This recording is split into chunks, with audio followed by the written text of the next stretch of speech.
Almighty God, we humbly beg thee to favor upon this Parliament of the Republic of Ghana. Grant that it may perform its high duty in our eyes and our sight. Give divine guidance to the President of the Republic, endow members of Parliament and ministers of state with discernment and vision, integrity and courage, that through the labors of government, this land and people may be well and truly served, and our good purposes for the common human life be realized in our midst. Amen.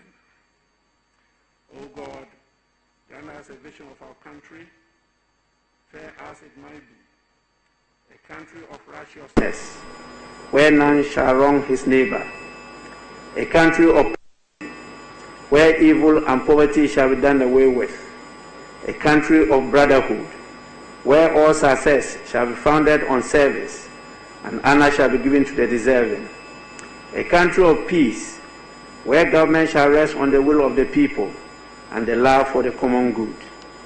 Bless the efforts of those who struggle to make this vision a living reality. Inspire and strengthen our people, that they may give time, thought, and sacrifice to speed the day of the coming beauty of Ghana and Africa. Amen.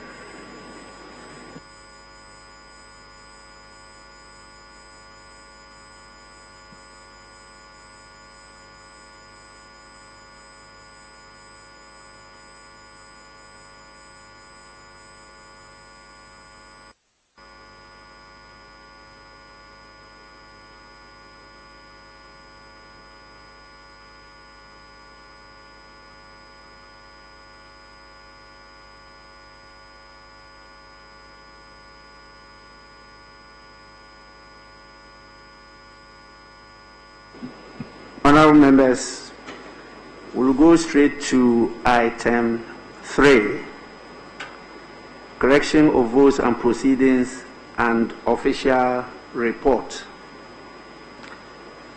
We will start with the votes and proceedings. Page 1.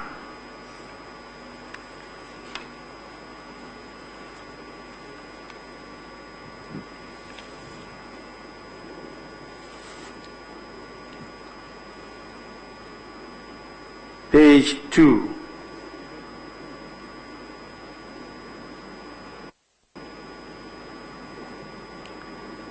Page 3.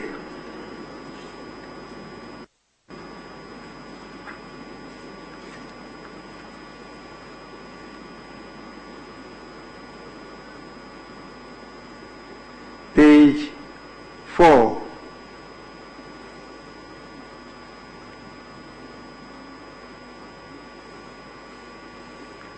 Page 5.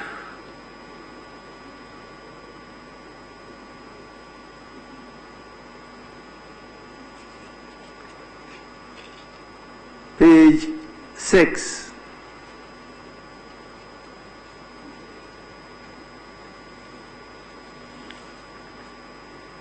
Page 7.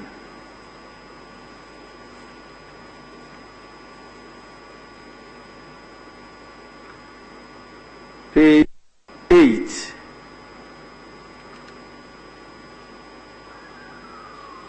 Yes, Honorable.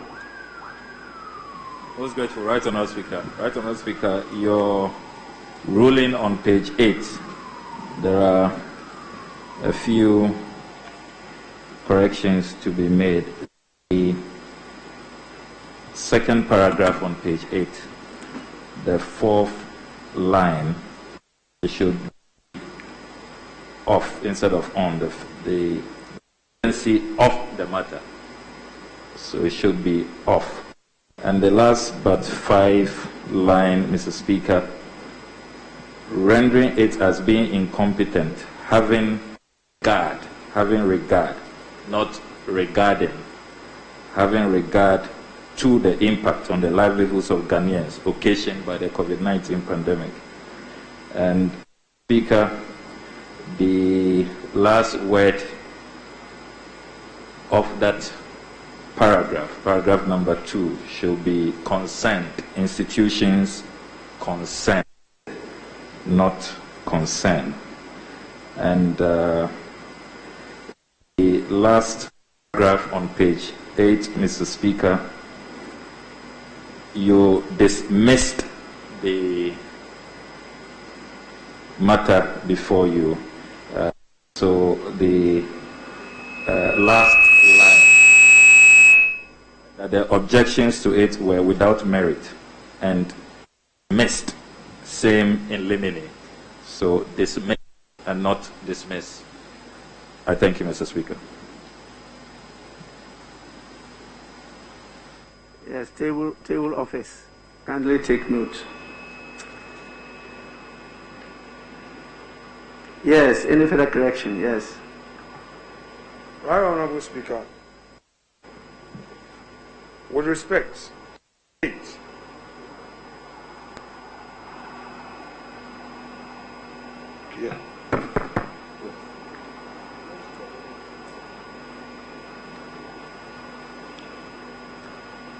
Yes, go on. Mr. Speaker, the ruling, the subject matter of the correction by my colleague, I disagree with the suggestion that it should be dismissed in limine. If he reads the whole paragraph properly,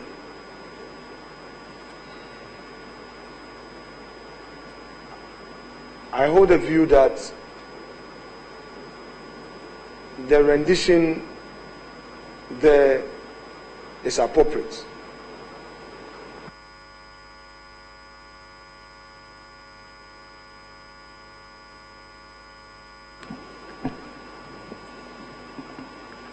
Well, I read the ruling. I don't have the voice recording here to know whether I said and I dismissed same in limine or dismissed same in limine. But the table office is directed to take note of it and get the correct rendition of what I read. So let's move on to page 9.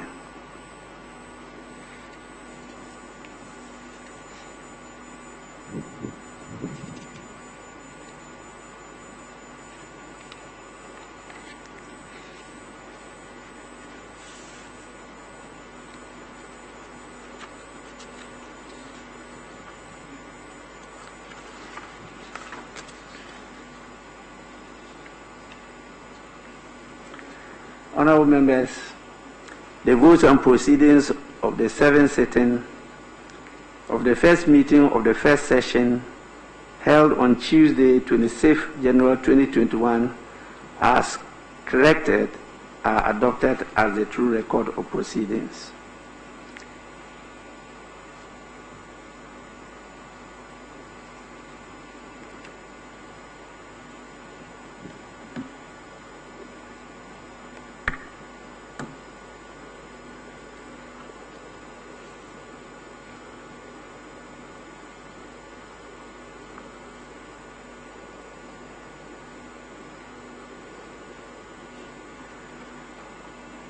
Honorable members, I think the main purpose of today's meeting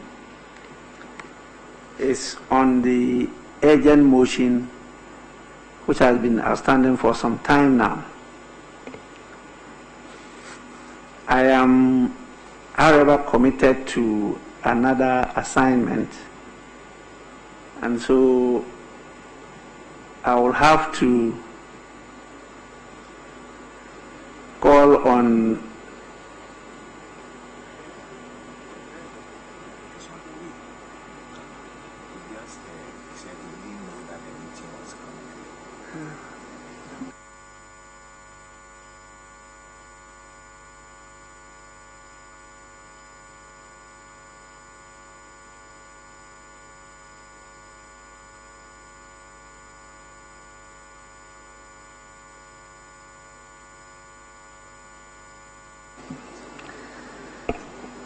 So, honorable members, we'll go to item, let me say, at the commencement of public business first. I'm informed that the papers under item 5, presentation of papers, are not yet ready. And so we'll move to item 6 at page 2 of the standing orders to take the private member's motion, which has already been moved and seconded. What we have now is for the debate to continue. Unless the mover of the motion have something to add, I have been guided with some names, and I'm told that the House has agreed we take 10 contributors. 4 each plus leaders, making 5. So 10 contributors in all. We acknowledge the importance of the motion, and I'm sure members are fully prepared to do justice to this motion. Yes, as all honorable member for Boko Central, the mover of the motion, you have something to add before we go on? Right Honorable Speaker. Right Honorable Speaker, at the last adjourned date when the motion was moved, there was discussion about amending the motion.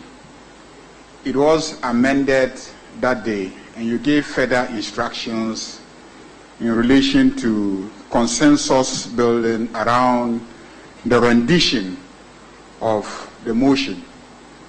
And subsequently, Mr. Speaker, we've had discussions across the aisle, and we have a new rendition. So even though you adjourned at the time when we're still debating the motion, we're debating a different rendition of the motion. And so it will be appropriate today to start by moving the motion as presently captured, because what we are going to debate today is materially different from what was moved the first time. So if you will indulge me, Mr. Speaker, I will move this motion again, and then we can continue the debate, carrying forward the arguments that were made that day, Mr. Speaker, with your kind permission. Honorable member, did I hear you say it's materially different from the first motion? If it is materially different, then it means it's a different motion. If it is materially different, and it meant that we will have to start all over. Yeah, Mr. Speaker, there are two key words that were used in the first motion, that are used in this motion that are not in the first motion. Remember, Mr. Speaker, there was a question of whether we should use suspend or absolve. And then we said that we should go and consider which one to be used. In this motion, the word is absolve the fees. Then also, there was a lot of questions that day about what do we do about private tertiary institutions accredited.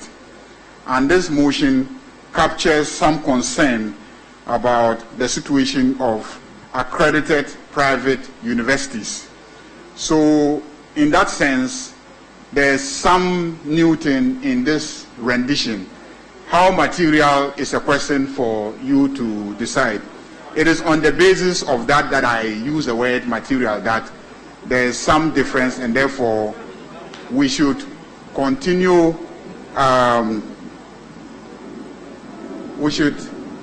consider continuing, but taking on board the fact that these two words have now been introduced in the motion. You have to give guidance, Mr. Speaker, on how we should proceed, but I just thought that it would be important to draw your attention to these two words that are in the new rendition. And it was based on your direction, Mr. Speaker, that we should go and then engage and then capture it in a way that reflects the concerns of all members of the House. Mr. Speaker, so we seek your guidance on the matter. Yes, Honourable Member for Efutu. Mr. Speaker, with respect, my respected colleague was clear in his words, which words prayed you for leave to move a motion on grounds of materiality of the text of his motion, which he himself justified by explaining to us two issues that have materially changed the text of his motion. But there is yet a third one, which perhaps he forgot to indicate. The issue of fees, which has also been introduced. So, Mr. Speaker, it is not about he seeking your guidance. We now have a new motion, which motion you had even ruled that preliminary objection could not be upheld. But by what he is saying, he is rendering your ruling odious by saying that impliedly his motion was incompetent before this House and that he has materially altered the motion. Mr. Speaker, these are his words, not mine. I therefore hold a humble view that to the extent that he himself admits before this House that there has been something materially different from what he originally moved, everything must start anew. Mr. Speaker, it cannot be your guidance because he has actually invoked a rule of this House, and he is saying that on that score he wants your leave to proceed. So, Mr. Speaker, perhaps we may have to grant his prayer for us to proceed on that line. Because Mr. Speaker, there's no motion before us. We have the standing orders. They are very clear on this matter. What the Honourable Member for Boko Central has to do is to do what is stated in Order 78. 78I, page 53 and 54. What you have to do is to seek leave to withdraw the earlier motion, which was moved and seconded. Not my leave, but also the leave of the House, because it's been moved and seconded and is now before the House. It's the property of the House. And so under that order, you can withdraw the motion that you have moved without notice. And then you can now move to what you have yourself admitted that is materially different from the first one. And then we now give you the opportunity to move this second motion. It has to be seconded, and then the debate will start afresh. But my earlier ruling was with regard to the first motion that was moved and seconded. And so the ruling stands. But with regard to this, it's quite different from the earlier motion. So please, honorable member, do the proper one by seeking the leave of the House to withdraw the first motion.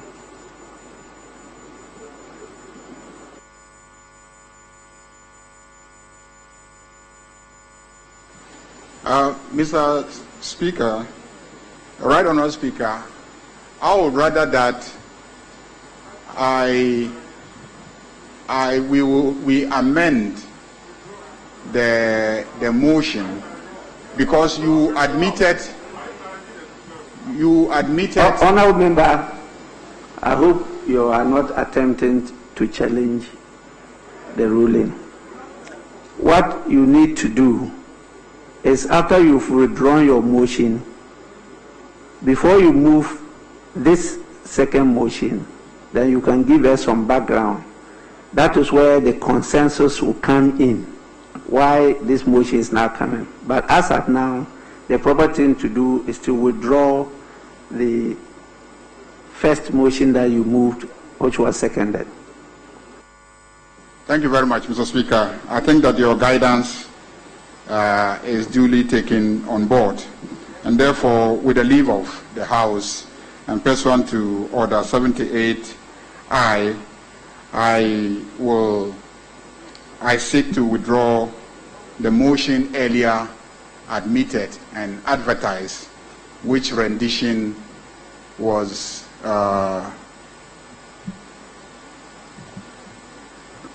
Mr. Speaker, was as follows: that this House resolves to request the President of the Republic of Ghana to take urgent steps to suspend the payment of admission fees by new entrants into public tertiary education institutions and continuing students of those institutions for the 2020-2021 academic year as part of the national COVID-19 relief programs being implemented by government. So, Speaker, I seek leave of this House to withdraw that motion. Thank you, Mr. Speaker.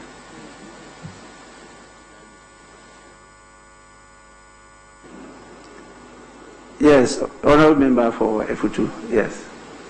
Right Honourable Speaker, we are guided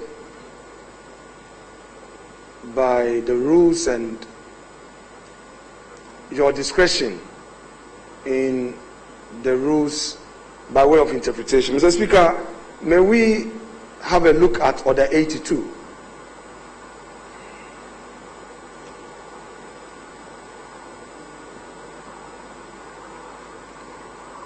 Mr. Speaker,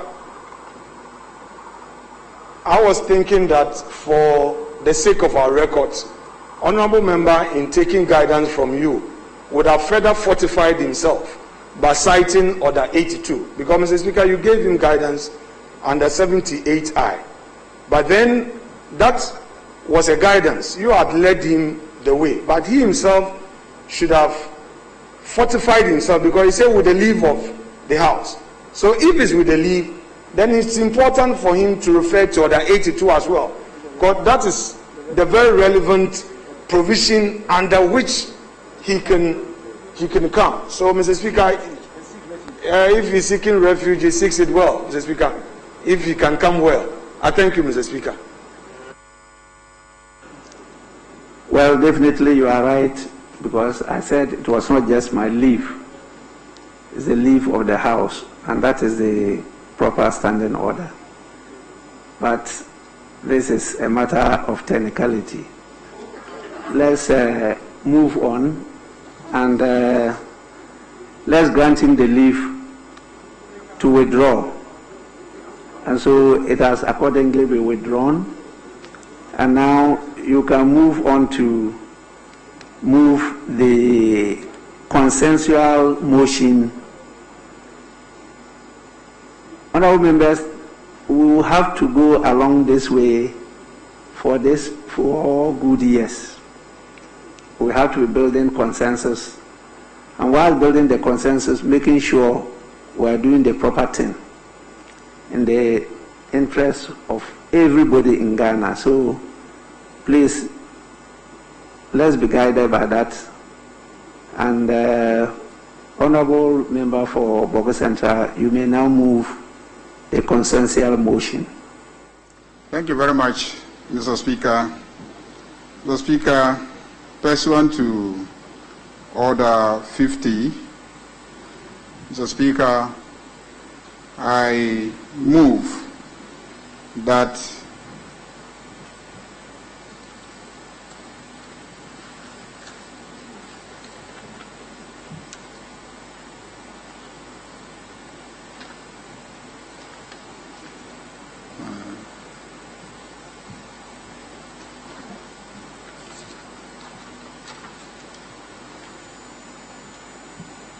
this House resolves to request the President of the Republic of Ghana to take urgent steps to absorb the fees of students of public tertiary education institutions for the 2020-2021 academic year, and to extend support to accredited private universities as part of the national COVID-19 alleviation measures being implemented by the government of Ghana. Mr. Speaker, the new rendition of this motion is based on discussions following an earlier motion which you had admitted, which called for the suspension of fees and which did not address the plight of accredited private tertiary institutions or private universities. And so, following discussions both in this House and after sittings, this new rendition was agreed on and duly advertised after your having admitted the motion. So, Speaker, the new rendition introduces the question of supporting accredited private universities, which was not factored into the earlier motion. And Mr. Speaker, the reason why we need to consider the plight of accredited private tertiary universities is the fact that they are businesses, like most other private businesses. And in relation to the outbreak of the pandemic, there were directives that all schools be closed. And so, through no fault of theirs, their private businesses have been shut down for close to a year now. So, Speaker, they have staff, they have workers, they have lecturers, they have infrastructure to maintain, and yet for the past 1 year, they have not been able to receive income for many of them, unless those who managed to start online programs involving some minimal payments from students. So their businesses have been adversely affected. And so one of the issues that this motion seeks to address is some support going to these private public accredited universities, private accredited universities. So, Speaker, if you recall, this House last approved sums of money for supporting small and medium scale industries as part of the alleviation measures following the COVID. Indeed, this House approved 600 million Ghana cedis to be distributed to small and medium scale enterprises. And other measures were put in place to support industries in the pharmaceutical sector and other key sectors. Mr. Speaker, I think that private universities duly accredited are appropriate candidates for some government assistance in the light of this pandemic and its impact on them. If we're able to extend support to them, they will be able to also reduce their fees so that students who are not able to get into the public tertiary institutions where this motion requests for fees to be absorbed will be attending, and therefore if they get there, the private proprietors will be able to reduce the fees for them. So that is the basis for making this request in this motion, that we take into consideration the plight of accredited private universities. Mr. Speaker, I want to take on board all the arguments earlier made in support of the earlier motion, so that I do not extensively repeat myself before the House, except to again indicate, Mr. Speaker, that when government absorbs the fees which are being charged by public tertiary institutions, students and parents still have a significant chunk of the cost to bear. Because there's the cost of transportation to school, there's the cost of hostel and accommodation either on campus in private hostels or off campus in private hostels. Then the students still bear cost in terms of materials that they have to purchase for studies and feeding themselves on campus and etc. So parents are still going to bear significant amounts of expenses to support their children in the public tertiary institutions.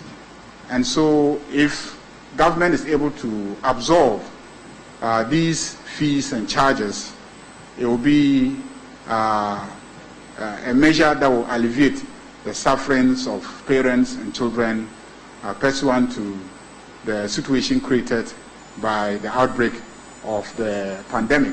So, Speaker, I need to also add that the fees are in two categories. You have the fees of ordinary freshers who have been admitted and continuing students who are non-fee paying. Then you have also full fee paying students. So you can be admitted into the University of Ghana to say do humanities, and you will be charged averagely 2,000 if you are not a full fee paying student. And if you are a full fee paying student, you will also be charged about 4,000 because you are a full fee paying student. So the full fee paying students, some of them end up paying twice the amount that their colleagues offering the same course in that same university, a public university, will be paying. Mr. Speaker, it is similar in the sciences and the law faculty and the School of Administration. You have the full fee paying, and their fees has a significant component for tuition. They pay tuition fees in addition to all the other items in the schedule of fees as approved by this Parliament in the fees and charges provisional regulations. Mr. Speaker, I also want to emphasize the fact that we need to vote in support of this motion so that it goes to the President. I mean, people ask me if it goes to the President, what should he do? Mr. Speaker, it's simple. It's a request by this House to the President that he should consider absorbing the fees of public tertiary students in public tertiary institutions. It is for Mr. President to sit with the implementers of the education sector policies and programs and review the areas of the fees that he could decide to suspend by bringing a proposal in this House for the suspension of the application of those fees, and then also consider the running cost of the public tertiary institutions, and then make appropriations through this House to support those public tertiary institutions for them to be able to run for the 2020-2021 academic year. And Mr. Speaker, I know that there are financial difficulties, but we also know, Mr. Speaker, that the GET fund was enacted and the 2.5% tax was imposed to be able to fund public tertiary education. We have resorted to using the fund for so many things. Last year, Mr. Speaker, by the records of this House, it was projected that we're making 1.3 billion Ghana cedis for the GET fund. So I believe that a significant percentage of that will be collected, even though we are still within the pandemic situation. And so we can commit some portion of that money to support the public tertiary institutions and also some support to accredited private universities so that it can meet their running cost once we decide, or once the President decides that the fees should be absorbed, and those are the options that are available to the President. So I'm just giving indications of options that are available to the President by way of implementing the resolution that this House may pass after the debate. So it is doable, and in the context of this pandemic, this is something that we must all as a country reach out to families to support, to be able to get their children to go to school. Many students will not be able to go back to school unless some support is extended to them via this mechanism. On that note, Mr. Speaker, I want to urge this House to support the motion as duly moved. Thank you, Mr. Speaker. Any seconder?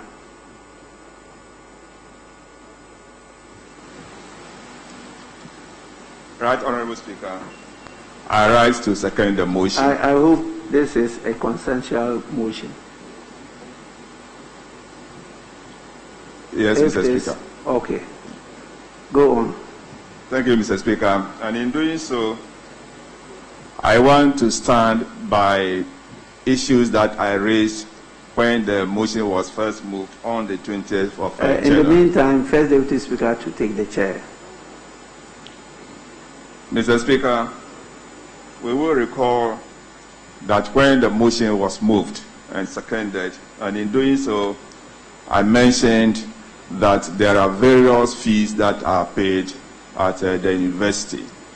We have the academic facility user fees, residential facilities, and other charges that include fees charged by the student unions and other things. Mr. Speaker, I know and believe very strongly that this House approved various sums of money for government under the COVID-19 funding measures. And I believe also that there is enough money available for this. So it shouldn't be difficult for government to make money available for support to the public institutions, especially the tertiary ones and the private universities in this country. We know very well that COVID-19 affected all businesses in this country, whether farming, trading, or whatever. And there's the need for this government or the government of Ghana to alleviate the sufferings of Ghanaians. And the availability of this fund can be used judiciously to support them. So, Mr. Speaker, I urge the House that we should look at this request passionately and then make sure that we request government to come to the aid of Ghanaians in these difficult times. Thank you, Mr. Speaker. Honorable members, The motion moved and seconded. It's now for the consideration of the House. As I mentioned earlier on, I have the guide from the leaders of the various parliamentary groups, and from the majority side, we have Honorable Kojo Opong Nkrumah. If you are present, please, may you make your contributions now. Thank you, Mr. Speaker, for the opportunity to contribute to the motion that is currently before the House. Mr. Speaker, I want to start by commending my colleague, the Honourable Member of Parliament for Boku Central, for the initial motion and even this materially different version that he's put before the House. And I commend him because, in my view, it amounts to an admission that, contrary to some of the initial views and criticisms expressed of the President's action to provide relief for various segments of the Ghanaian population on the onset of COVID-19, indeed, it's actually a good thing. Mr. Speaker, if I may refresh colleagues' memories, we would recall that His Excellency the President, as part of his interventions, caused government, central government, to pay the water bills of Ghanaians from April 2020 and now through to March 2021. On electricity, for example, His Excellency the President caused central government to pay bills for lifeline consumers from April to December 2020, and now that's been further extended to March 2021. For other categories, government was also paying 50% using March bills of 2020 as a benchmark. Mr. Speaker, not only that, for health workers, His Excellency the President extended a hand. Insurance packages, 50% of their basic salary per month as an additional allowance for those who are frontline health workers, even waiving taxes for health workers, and as has been mentioned by my colleagues, providing a stimulus package for businesses. Unfortunately, at the time, Mr. Speaker, these interventions by the President were described as populist. I want to draw the House's attention, for example, to some of these comments as reported in the newspapers and online portals. For example, Ghana Web, 15th August 2020, which says what you should do is to create jobs for Ghanaians so that they have the purchasing power to afford goods and services rather than throwing at them freebies. And this was articulated by His Excellency the former President John Dramani Mahama. Mr. Speaker, at various times, some of our colleagues on the other side questioned how free water and electricity will not have long-term consequences on the Ghanaian economy.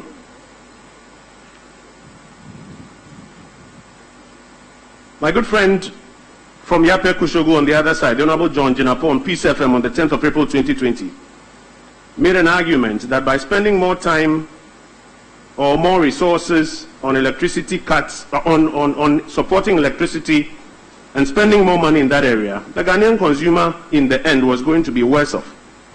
Mr. Speaker, so it comes as a relief that, having gone round the curve, our colleagues on the other side are the ones who are now proposing that indeed reliefs are a good thing. They are not freebies, they are not populist, but they will help some category of Ghanaians. Right, Honorable Speaker, there's also perhaps a preliminary matter I'll deal with before I substantively deal with whether or not I'll support this motion. It is on the question of whether or not the House can make a request of the President by resolution. And I take that from the comments of the mover of this new motion and our good friend who supported it. Ordinarily, a resolution, in accordance with the definitions of Erskine May, I think page 424, second paragraph, is the opinion or the purposes of the House. can the House of the people not make a request of the President to do anything? I believe the House can.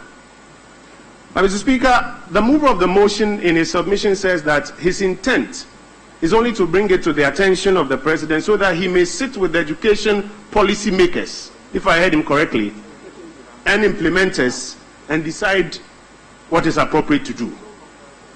Mr. Speaker, with the greatest of respect to my colleague, that sounds to me like something that is best articulated by a statement, because then a request, and if you examine how a request is treated alongside orders, etc., a request goes beyond simply bringing it to the attention of His Excellency the President that he and the education policy makers and implementers may implement. So, Mr. Speaker, while I agree that, yes, reliefs are a good thing, it is a good thing that our colleagues on the other side are joining us that reliefs should be provided to various categories of Ghanaians, and while I am of the view that perhaps a statement can achieve this purpose, not a request of the President, I also agree that Parliament can make a request of the President.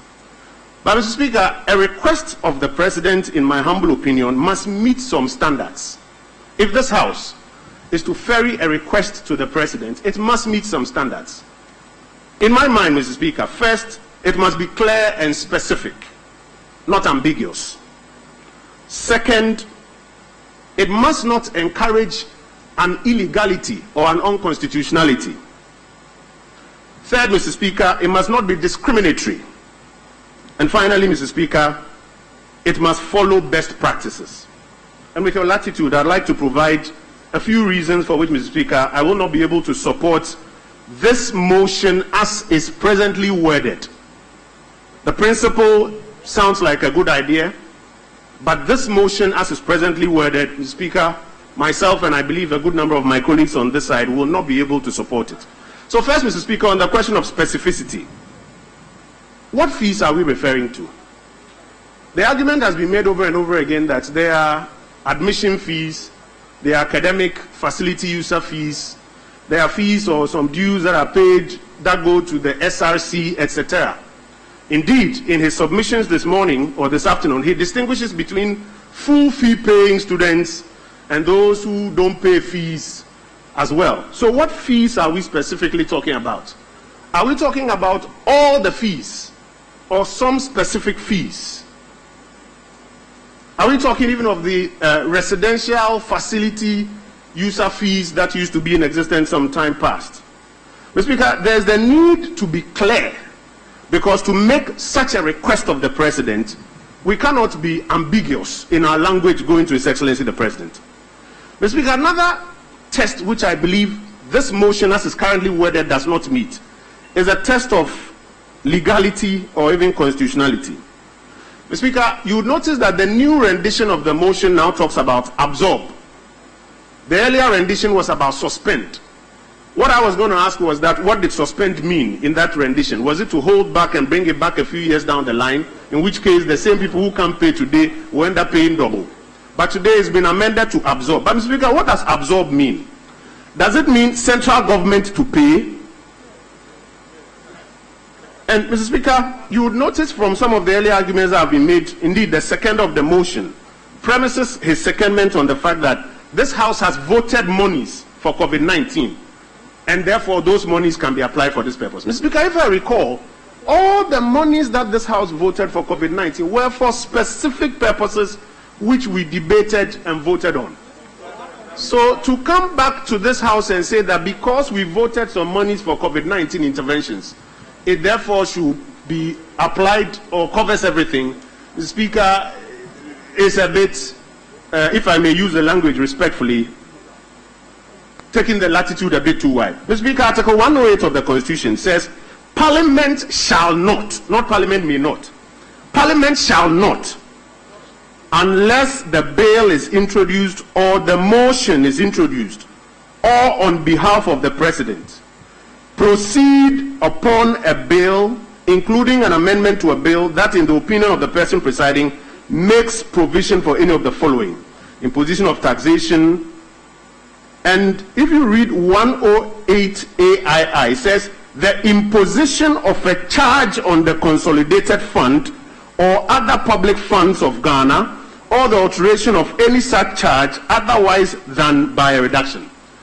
Mr. Speaker, Parliament in our constitution is estopped through the use of a strong word, shall, is estopped from doing an act, in this case in the form of a bill, entertaining a bill, which amounts to an imposition of a charge on the consolidated fund or other funds. So, Mr. Speaker, if we say we want to recommend to the President to absorb, and absorb, as I understand it to be argued, means to use funds from where? The consolidated fund or somewhere else to pay. How does it sit with a constitutional provision like this? Mr. Speaker, again, in the Constitution, Article 17 speaks against discrimination.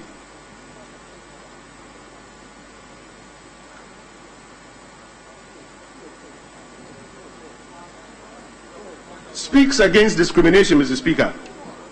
Mr. Speaker, if you observe the way this motion is now framed, it talks about paying the fees,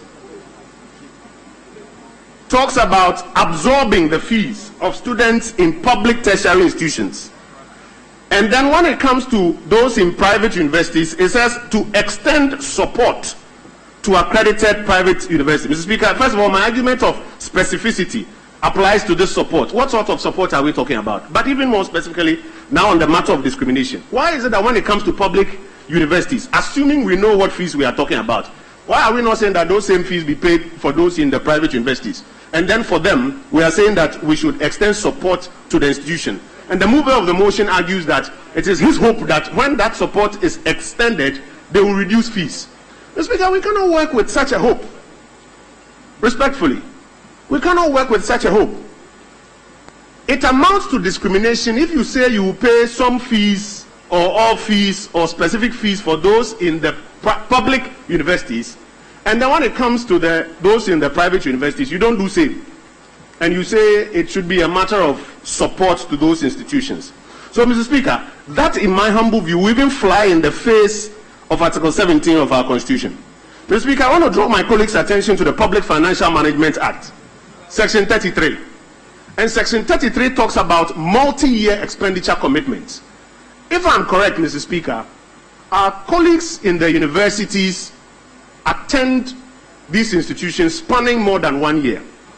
Are we, by this resolution, committing or asking the government to commit to a multi-year commitment? And have we purported in any way to fulfill the obligations of Section 33, where even when the Minister of State is going to do something that goes for multi-year commitment, he needs the express prior written approval of the minister responsible for finance? We don't even have a minister for finance currently. We only have the president's representative at the ministry responsible for finance. We have not procured Section 33 approval. How will such a resolution, if we pass it, sit with Section 33? Mr. Speaker, very quickly, I want to go to Section 100, again, of the Public Financial Management Act.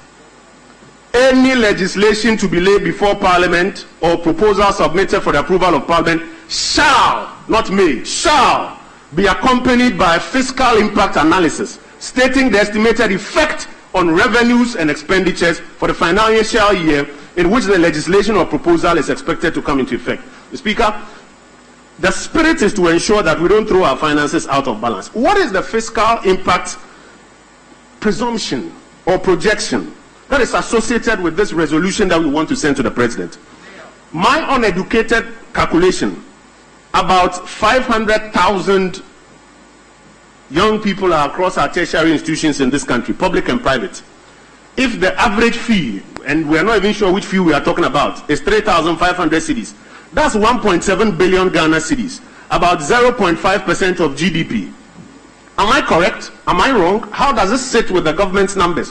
What is the fiscal impact analysis that ought to have been or has been done? Mr. Speaker, again, that test is not met with this motion as it currently reads. So, Mr. Speaker, in terms of being clear and specific, my humble opinion is that this motion doesn't meet the test. In terms of legality, even asking a president to suspend the implementation of LI I think 2216, is a matter that, in my humble view, flies in the face of legality. In terms of not being discriminatory, this motion as it stands currently discriminates against students of private tertiary institutions. And in terms of best practice, Mr. Speaker, as I've mentioned earlier, things like fiscal impact analysis, etc., are not included as it stands. Mr. Speaker, in conclusion, it is a good thing that we all acknowledge now, despite the earlier comments, that it was populist, it was a cheap approach. It's a good thing that we all acknowledge now that reliefs for Ghanaians should be done at a time like this. And I encourage my colleague to keep on this path. I'm happy we're on this path. But Mr. Speaker, this motion as it stands, to the extent that it appears to say, because we have voted for monies for COVID-19, it should be able to cover all of these things, when we know those monies were for specific purposes. And B, Mr. Speaker, because in my mind, these basic pillars that must be met as a test are not met, myself and I believe a good number of my colleagues will not be able to support this motion as it currently stands. I thank you for the opportunity, Mr. Speaker. Honorable Member for Norton, Samuel Okuze-Toablakwa. Most grateful, Mr. Speaker, for the opportunity to speak to this motion. This motion, Mr. Speaker, fundamentally is about what this House, as members of Parliament, will do to alleviate the plight of students across all tertiary institutions as the 2020-2021 academic year commences, in the face of the pandemic that continues to ravage the world. Mr. Speaker, as we speak, COVID-19 has infected more than 100 million people on the globe. More than 2.1 million people have died. In Ghana, we know that there have been over 300 deaths and counting. There is talk of a second wave, which we have not been exempted from. 2 new strains of the virus have been detected, one from the United Kingdom and one from South Africa. The experts tell us that these variants are more deadly, and the COVID-19 situation is totally disrupting economies, is creating untold hardship. It has led to extreme poverty.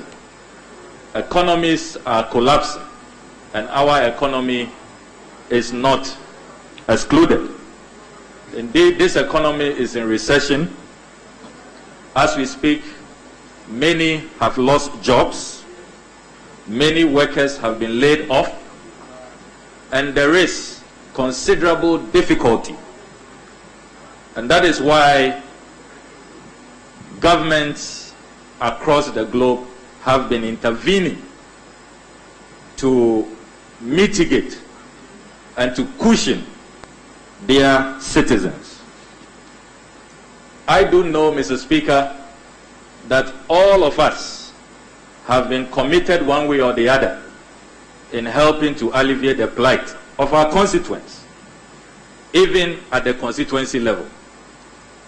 I am shell-shocked that my colleague, the Honorable Kojo Oppong-Nkrumah, sought to create the impression that the interventions that His Excellency Nana Addo Dankwa Akufo-Addo, as leader of this country, made in his first term was not supported by this side of the House. That cannot be a statement of fact. Indeed, all the coronavirus relief interventions that came to this House received the full support of this House. The record will bear me out. This side of the House supported every single intervention, all the allocations.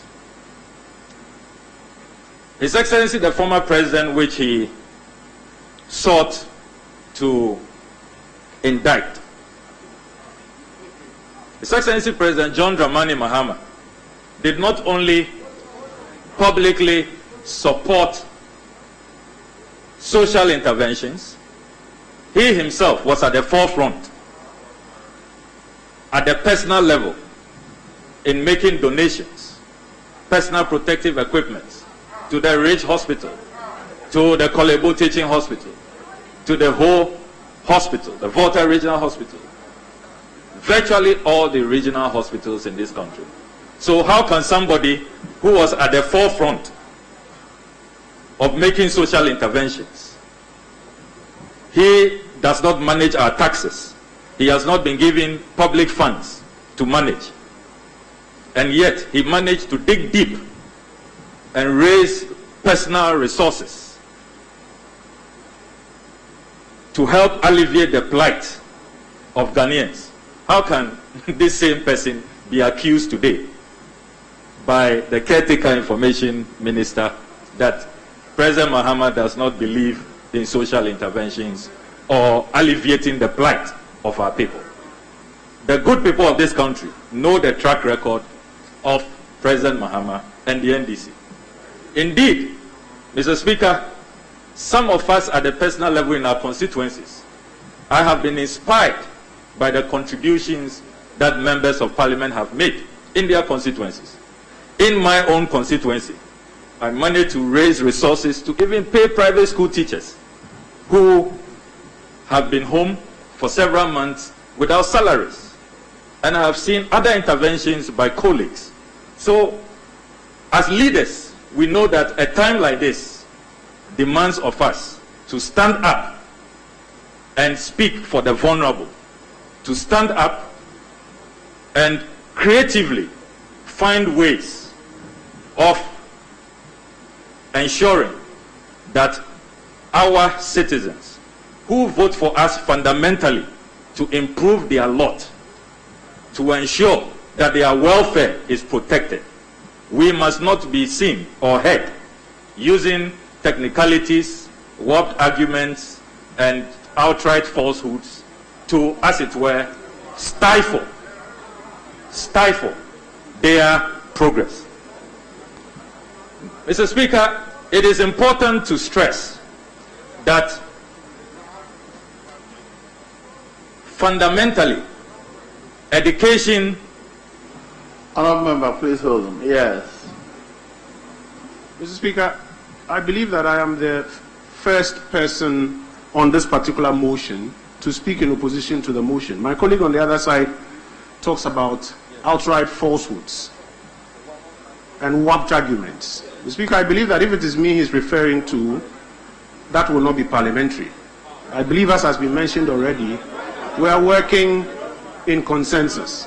So if it is me that is describing as having put falsehoods before this House, it will be important to specify what falsehood I have put before this House.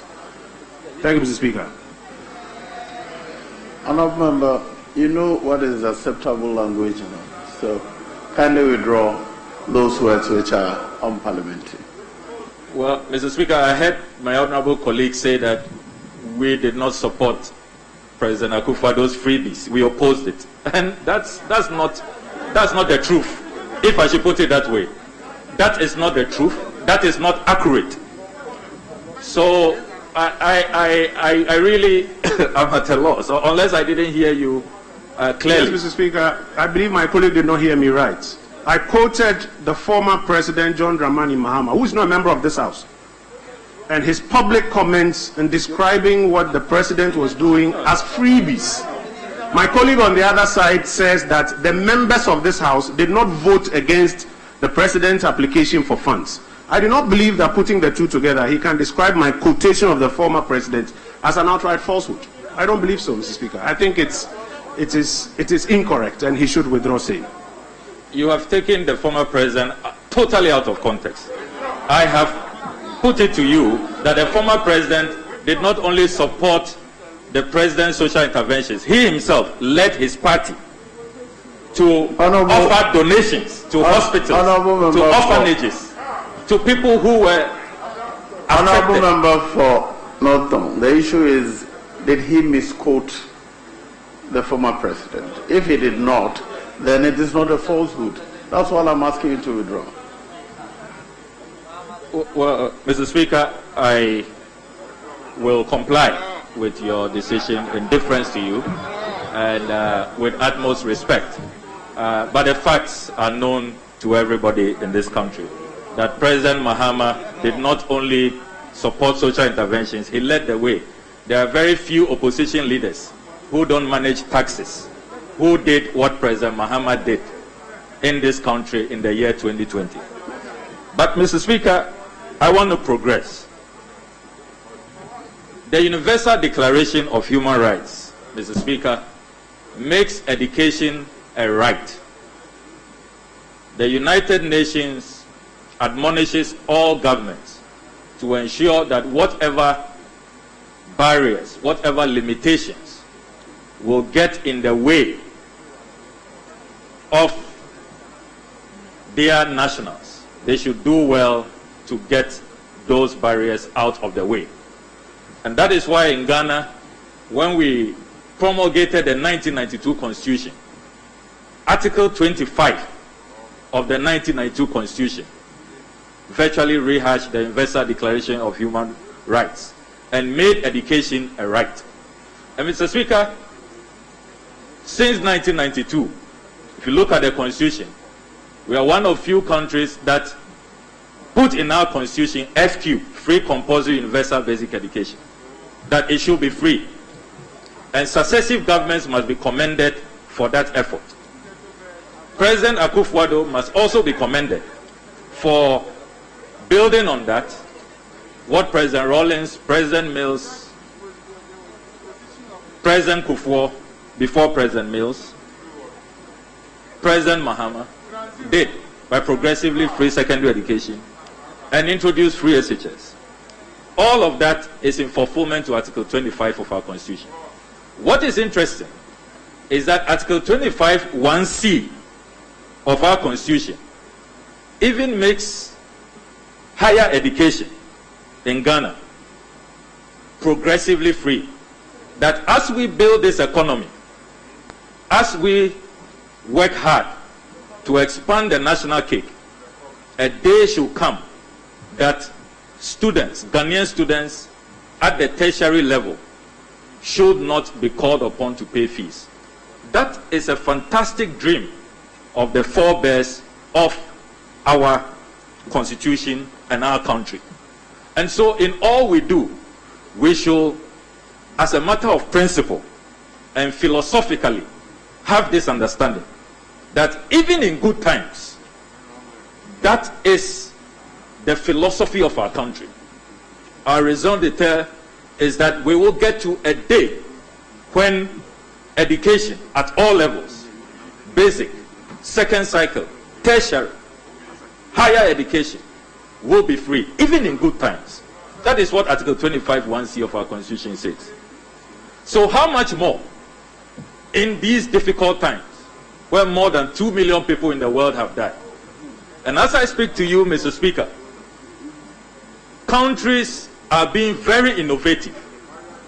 The Africa Development Bank has a report out where 33 African countries have been singled out for praise for giving out cash grants, including students, 33 African countries, as a way of alleviating their plight during this pandemic.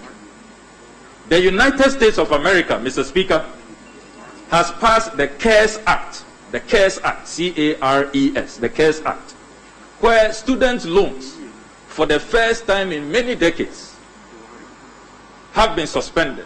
The interests have been suspended. Students are being cushioned in the United States of America. In Canada, there is a special intervention that Prime Minister Justin Trudeau has introduced to cushion students in Canada. Germany has done same. The United Kingdom has also given over £100 million to universities to alleviate the plight of students and lecturers. I have talked about the 33 African countries. Please listen to me. Follow my argument. I started with 33 African countries. So, Mr. Speaker, I will appeal that those who want to contribute to the debate, when it gets to their turn, it's affecting my strain of thought, Mr. Speaker. So, Mr. Speaker, there is best practice globally in this period. We have seen what African countries are doing. We have seen what the countries that have just listed are doing to alleviate the plight of students. And it is interesting that during the 2020 campaign, Mr. Speaker, the two parties, the MPP and the NDC, acknowledged this grim reality. And if you look at the MPP manifesto, they had very impressive promises which look like what we are debating today. One, in the MPP manifesto, they said that students will no longer need guarantors because of the conditions that we face now. They also said that students will now get loans. They are proposing that when elected, in the second term of President Akufo-Addo, without prejudice to the Supreme Court case, students will be given loans, pre-entry loans, so that you don't need to pay your admission fees before you get money to get in. Now you have the votes, the elections are over. Wind up. I've just sought advice that the contributors should have 10 minutes each. Because the first two started without this advice, each of you have already exceeded 15 minutes. So kindly have 2 more minutes to conclude. I'm grateful, Mr. Speaker. So, Mr. Speaker, the MPP manifesto acknowledges the times we are in and made some good, what I would call far-reaching and positive proposals. I recall the MDC manifesto as well talked about the chamber policy, which was even later revised, that all the free SHS graduates would not pay fees at all. So what the Honorable Mahama Yariga is asking for are matters that the two main political parties brought to the fore during the campaign. The various standard bearers spoke to them, and students were in anticipation that because of these hard times caused by COVID, when the 2020 and 2021 academic year commences, whether it's MPP or NDC in power, we will all make do our promises and we will deliver on those promises. So what has changed? Is it the case that we don't want to keep faith with the electorate, with the Ghanaian people? So this argument of discrimination, let my brother Honorable Kojo Oppong-Nkrumah take note that free SHS does not cover private schools. So does it mean President Akufo-Addo is discriminating against students in the private schools? So you are shooting your own policies in the foot. Then they claim that we cannot support private institutions. We have been doing it. As Deputy Minister of Education in charge of tertiary education, I recall that in the allocation of vehicles, anytime we buy buses for schools, we include the private tertiary institutions. We do extend support to them. So we have been doing that. We sometimes extend even grants when we negotiate with the World Bank, and there are some grants available for faculty. We allow them to also apply. So there's a long-standing tradition where we extend support to private tertiary institutions. These things are done. So the Honorable Mahama Yariga must be commended for bringing this motion. Is competent as the Speaker has ruled, and this House should not be said by our constituents that we sat aloof, we ran away from our campaign promises, and when the time came for us to stand up for them and to seek their interests, we chickened out and engaged in bad faith. I thank you very much, Mr. Speaker.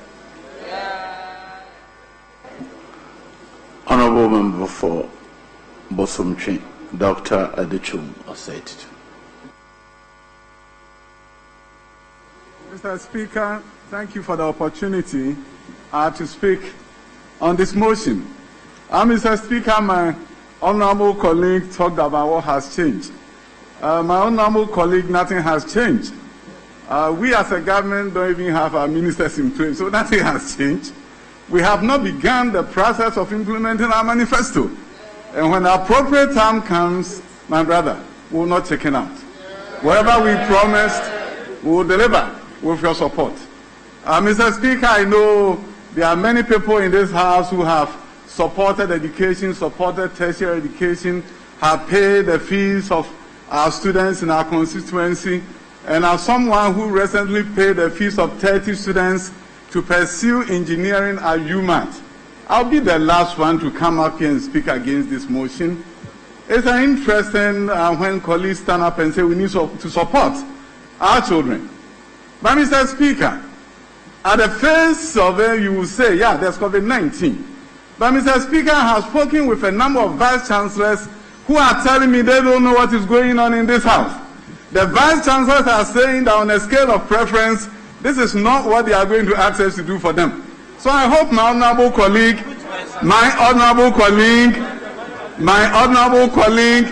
did a survey that established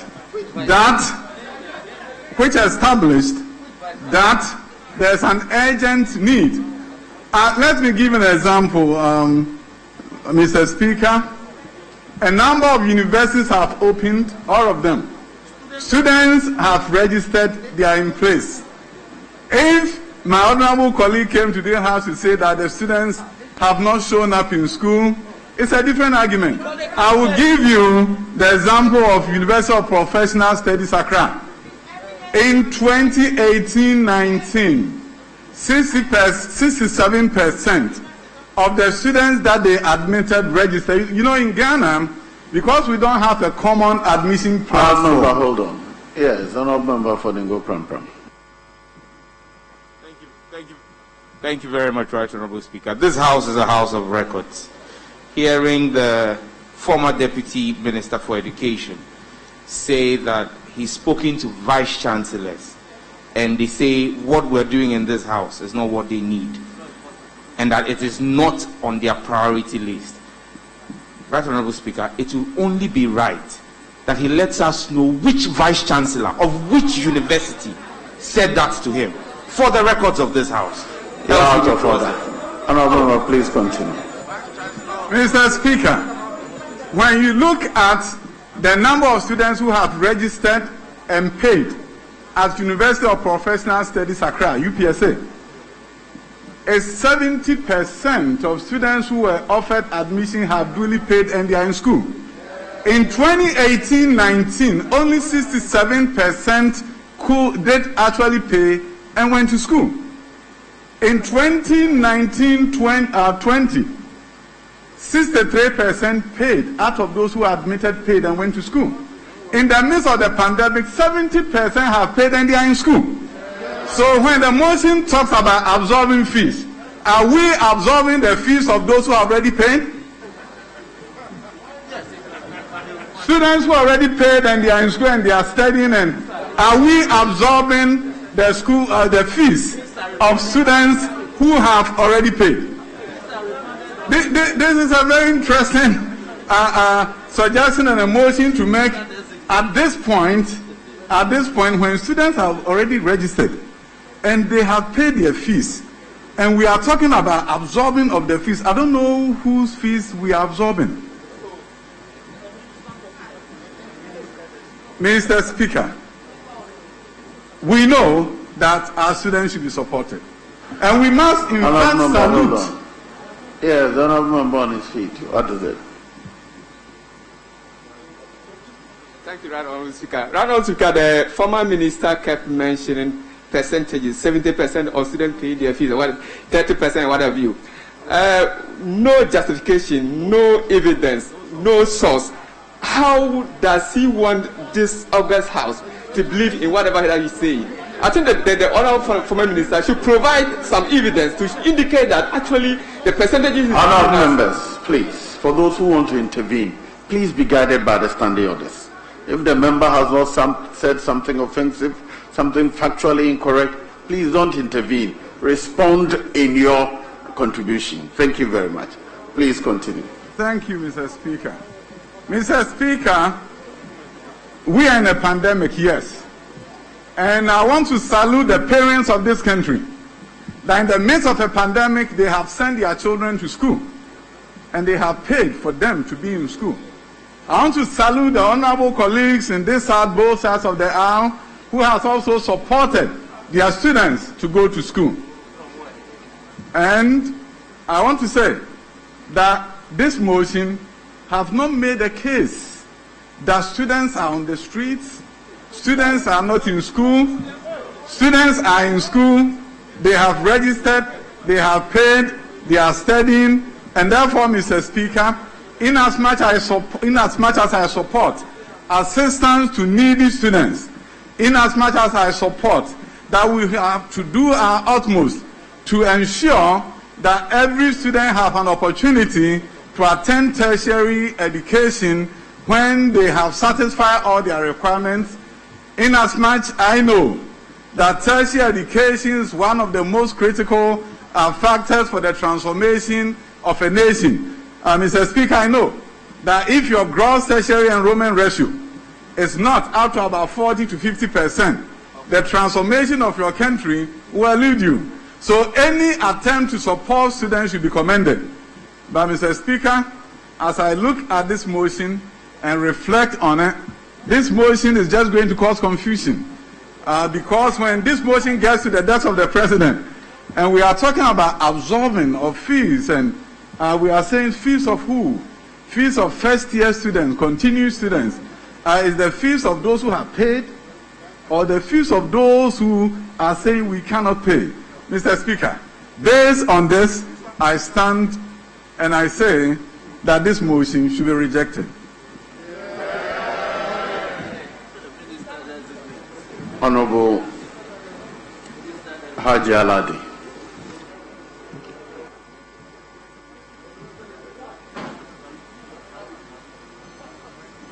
Thank you, Mr. Speaker. Mr. Speaker, I rise to contribute to the motion on the floor, and I support the motion.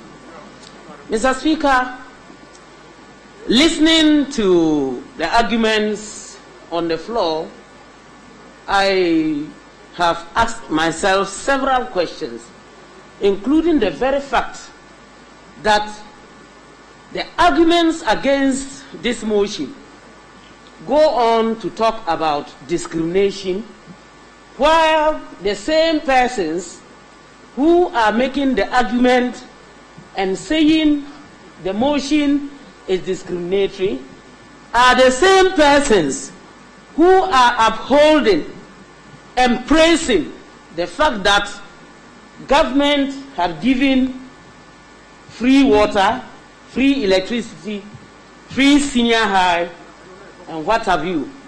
Mr. Speaker, is it everyone in Ghana or every Ghanaian who has a child in senior high school? No. Secondly, you talk of paying or absorbing the cost of water. What percentage of Ghanaians have pipe-borne water for which they pay water bills? If this is not discriminatory enough, then I would be asking myself severally where we have put those Ghanaians who have actually voted for us and we are here, who are in the villages, do not have even potable drinking water from boreholes, not even recommended wells, are drinking from the same sources with animals, and yet we sit and agree and argue that once we have given free water to those in towns, I will say some of, and that underlined, because even those in the urban areas, it's not all of us who have water running through our pipes. Mr. Speaker, we speak about free electricity. And we want to say we haven't been discriminatory in that respect, when we know very well that rural electrification is one of the issues that we are still battling and struggling to make sure most of our Ghanaians who need the support, who need our support, are still looking for. And yet, we uphold that better than the fact that if every Ghanaian is educated or is given an opportunity, who has the opportunity and the ability, if we give them that support, at the end of the day, all these supports that we might be talking about in this house today, they will be able to support families so that we wouldn't continue to have these problems. Mr. Speaker, we're talking about an issue that has come out because of the pandemic. With the pandemic, Mr. Speaker, it's not an issue of people have been able to pay. Let us ask ourselves, how did they get those monies? Haven't most of them borrowed?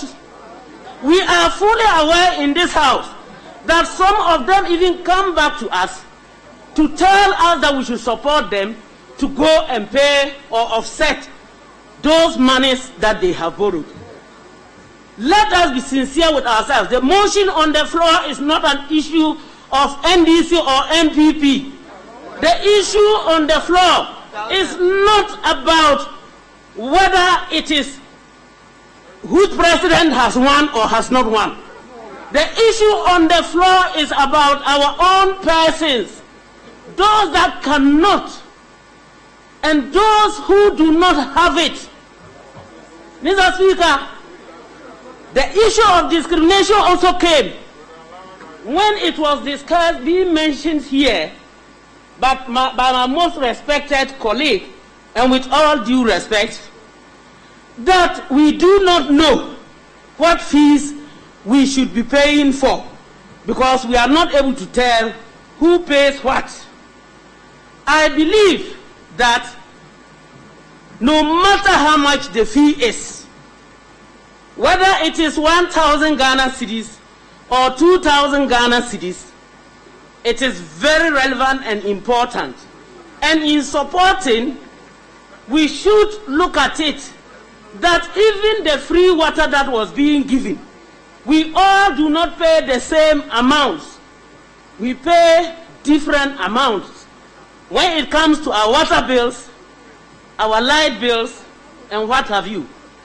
Mr. Speaker, this issue has ruined a lot of families because parents are not able to pay these fees, and because most of these people who are going to school are adolescents, either early adolescent or late adolescent, Mr. Speaker, they simply do not believe and do not understand their parents. Parents have gone at loggerheads with each other on how they will be able to pay these monies. Mr. Speaker, the 70% that my colleague on the other side would have referred to as those who have paid for the academic year 2020-2021, Mr. Speaker, I can assure you it includes the monies that MPs would have supported some of these students to pay. Mr. Speaker, the pandemic is not a respecter of anybody. Whether you are what party, Mr. Speaker, the fact is that this has eaten to the very fabric of our economy in such a way that most people are not able to undertake their businesses anymore. We here are seated and we are talking about people who are finding it difficult to even go out there and sell. Even the woman who is selling okra, selling tomato, selling onion is finding it difficult because she is not able to sell due to social distancing, due to travel problems. Yes, we would say what we want to say, but we should be preaching social distancing. We should be preaching social distancing. And all these issues come to play. Farmers are not able to travel as they want to travel because their products are ripe. They have to go to the market, and yet maybe the vehicle that has to carry the goods would carry the goods without the owner of the goods, and that person will have to go on a different truck and might not get that truck because the truck is full. And most of these our farmers, their goods are perishable.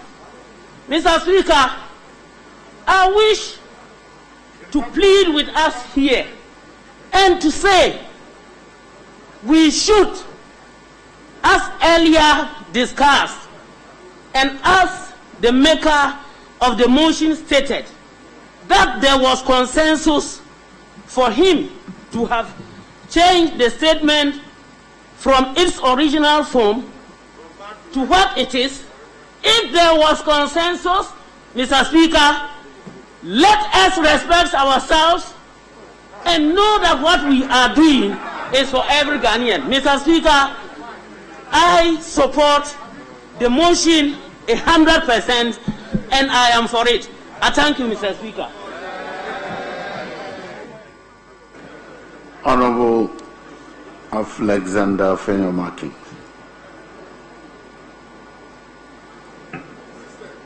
Mr. Speaker, thank you for the opportunity to add my voice to the motion on the floor. Mr. Speaker, let me state that having listened to my colleagues who have contributed so far from the minority side, it is clear to me that all submissions made by them were not seated within the terms of the motion as proposed, moved, and seconded by the two members on their side. Mr. Speaker, we are being led into an array of populism, unguided. And Mr. Speaker, the same argument as it being advanced is also talking about the state of our economy. So, Mr. Speaker, what is the mover of the motion requiring of us as a House to do? I may refer to his own motion. Mr. Speaker, this is what his motion says. At the risk of being repetitive, I shall quote in full, that this House resolves to request the President of the Republic of Ghana to take urgent steps to absorb fees of students of public tertiary institutions for the 2021 academic year and to extend support to accredited private universities as part of national COVID-19 alleviation measures being implemented by the government of Ghana.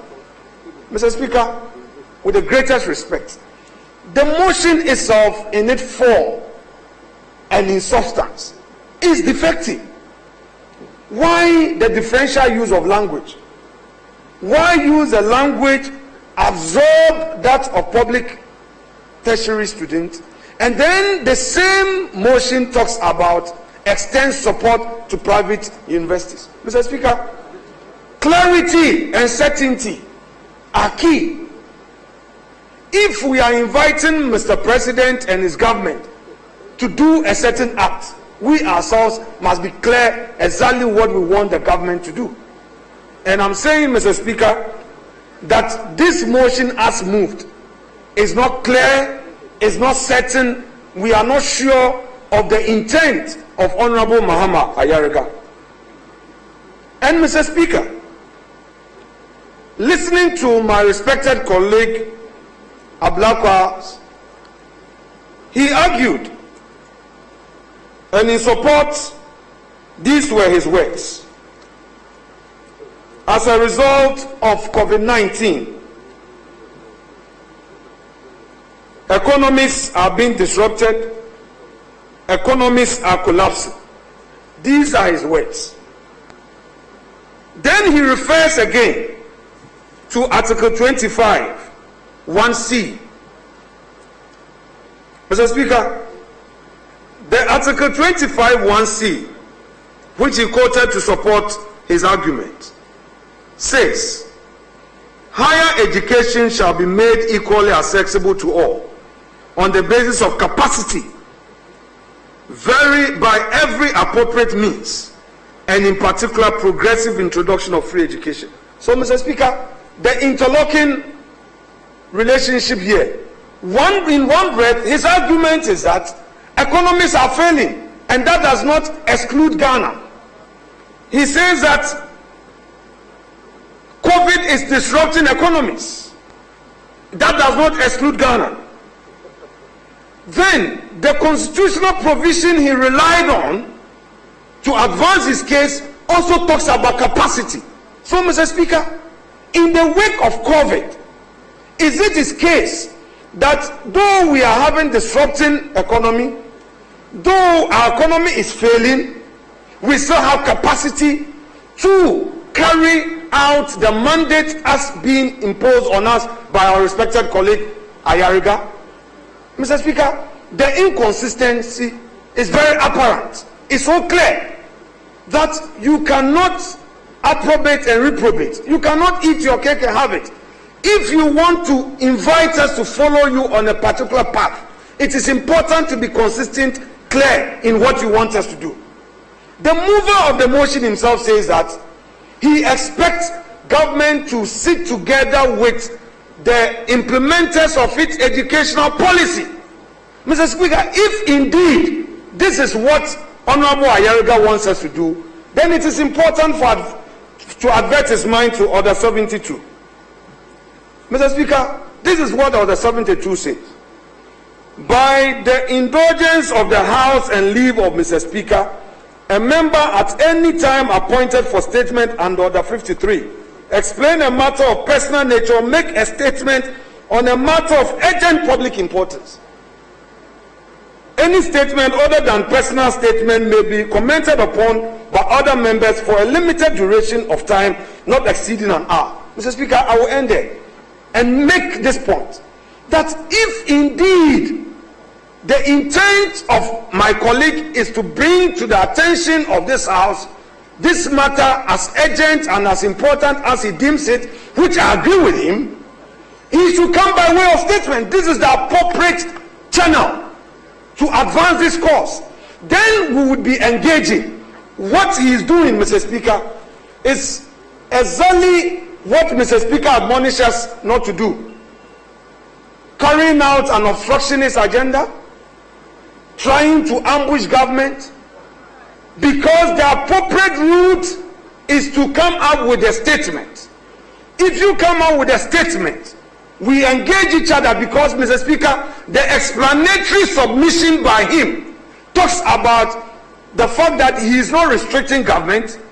He is encouraging government to take the opportunity to sit with the implementers. These were his words. The implementers. And then he also talks about the fact that there's going to be a fiscal cost, a fiscal impact, which, Mr. Speaker, my colleague Kojo Oponkruma advanced that argument in extenso.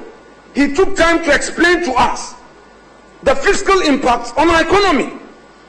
Now, are you, Mr. Speaker, this is my question to the minority, are you ready to accept any imposition of tax to support this cause?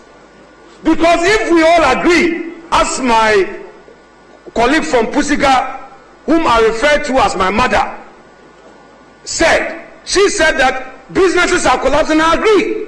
I recently went to a colleague's office, a lawyer, so respected, and she said, he told me, Alex, I used to have over 35 lawyers in this office. Today, all of them are sitting at home. I'm not getting referrals. As a lawyer, I know the impact. I used to do several cases. Now they are not coming. If you agree that the economy is failing, that businesses are failing, and and you also say that government should absorb. You know that government... Member, hold on. Yes, Honorable Deputy Leader.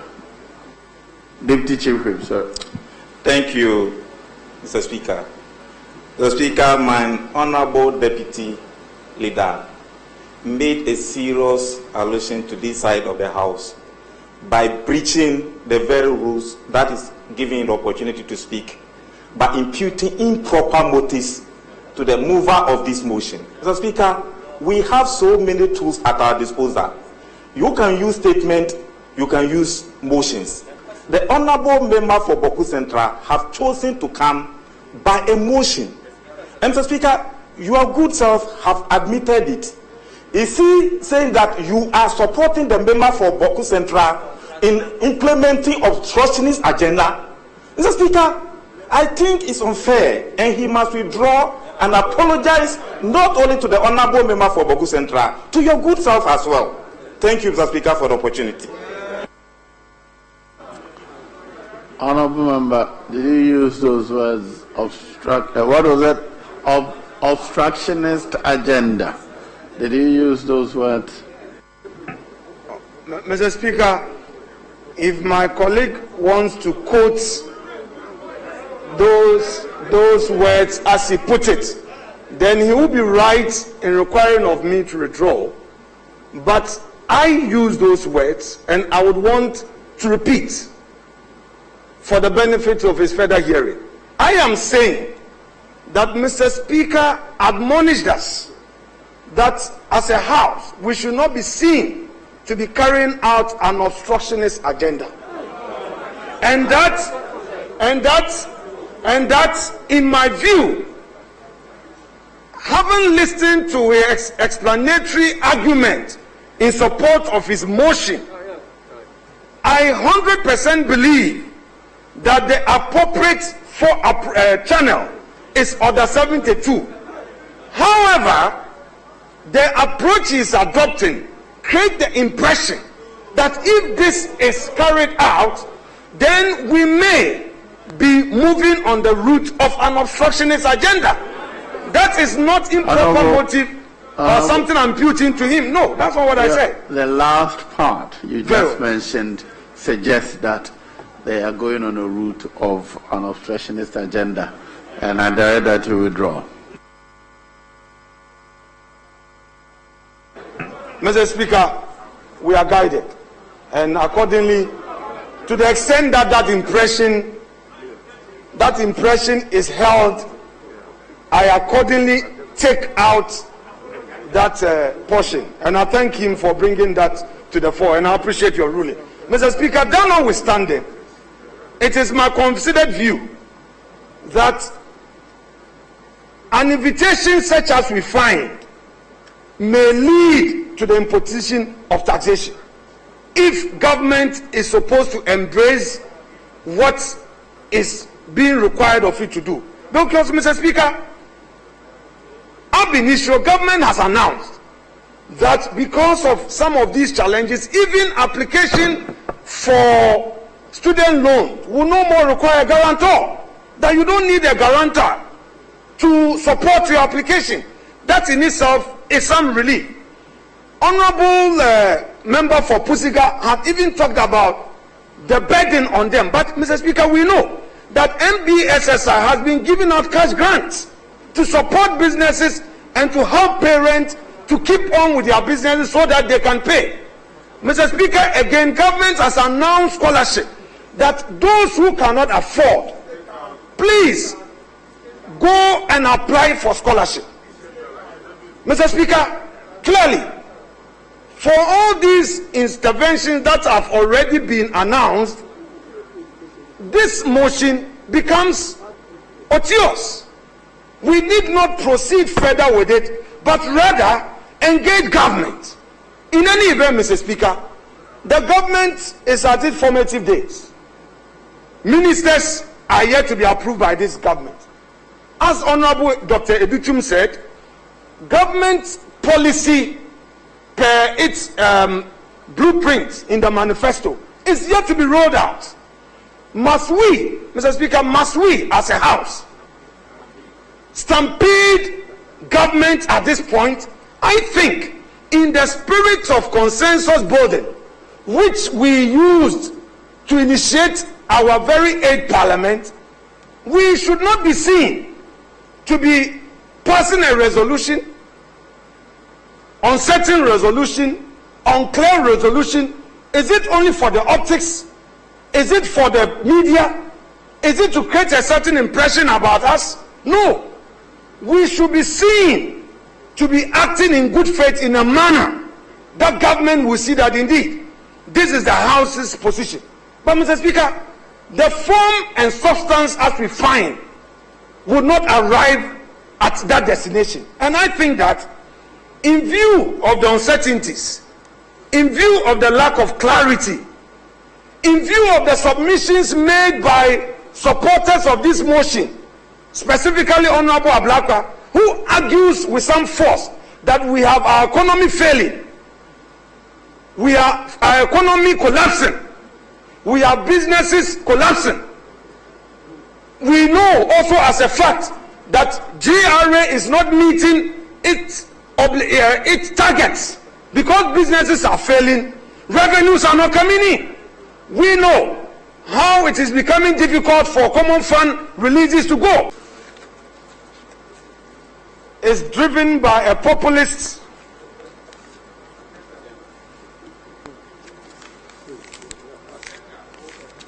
Mr. Speaker, a populist breath. This motion your time is up. Does not seek to achieve its own purpose and say must be rejected until the right thing is done for government to consider. I thank you so much, Mr. Speaker.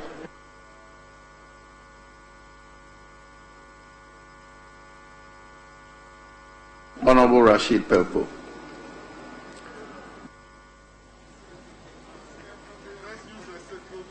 Thank you, Mr. Speaker. Thank you, Mr. Speaker, for the opportunity to contribute to this very, very innovative idea of presenting a policy initiative from Parliament to government. Mr. Speaker, I've been in this House for a while. This motion is one of a few that I have ever seen being presented from this House by a member on a public matter of importance to the government. Mr. Speaker, I'm very happy you admitted the motion. I'm very happy that at the onset of this motion, members of this House, especially our friends from the other side,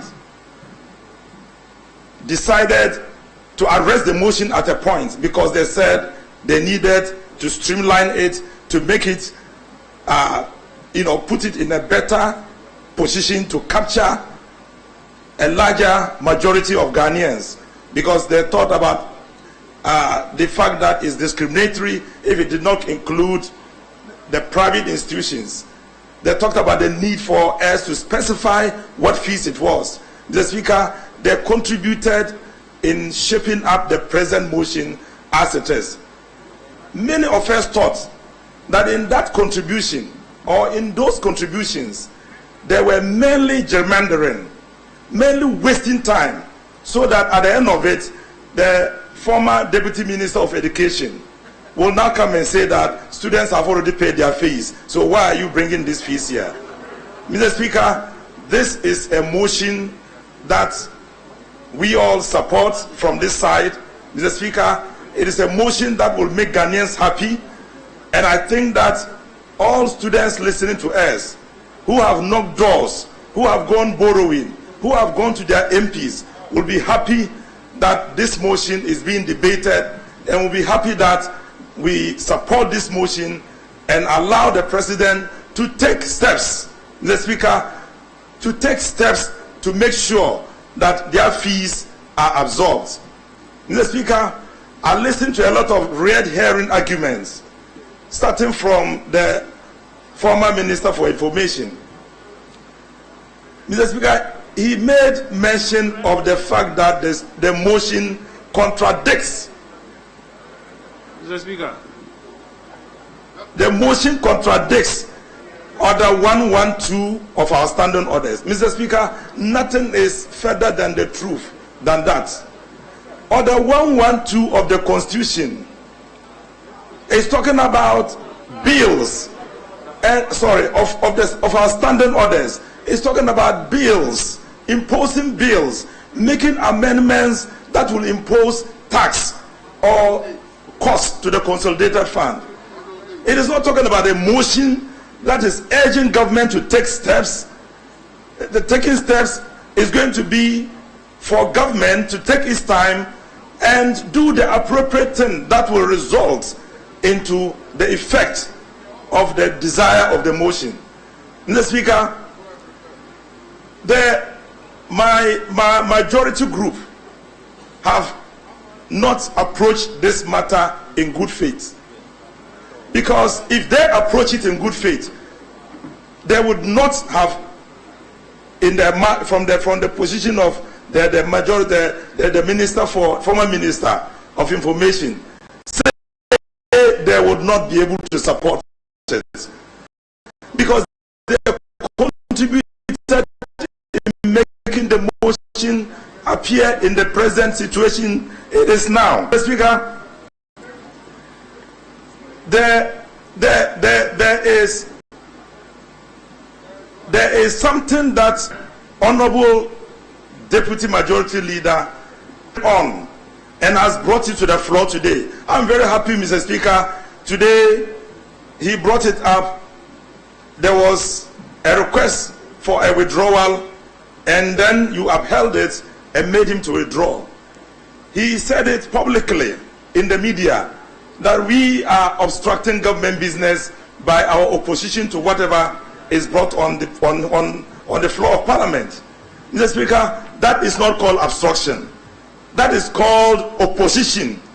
We don't obstruct government business on behalf of the people, and we make sure that we don't allow the majority side or the majority group to impose a will. Hold on. Yes, Deputy Leader.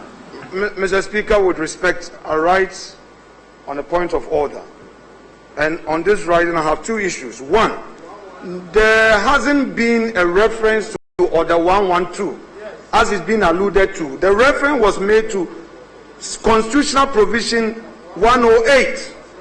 Mr. Speaker, second, my respected colleague is also saying, misquoting me, that I have used certain expressions in the media. With greatest respect to him, I have not. I have said that we must not be giving such an impression. Don't say, if you want to get it right for the records of the Hansa, please pick what I said and quote verbatim. Then I would have no problem. With all due respect. Mr. Speaker, then he said, we are arguing in bad faith. Mr. Speaker, what is his contention under bad faith? What is it that we have said? That, Mr. Speaker, was it not the same issue that Honorable Ahmed raised, that one is imputing improper motive? Who is arguing in bad faith? What is red herring? Mr. Speaker, we are contending that same must be withdrawn. He should argue and not make improper, impute improper motives, to this other side. Mr. Speaker, he should withdraw. Honourable members, I declined to recognize Honourable Opon Nkrumah because I thought he was going to raise a red herring. I looked up the meaning of red herring. I don't think it is offensive, so I rule out red herring.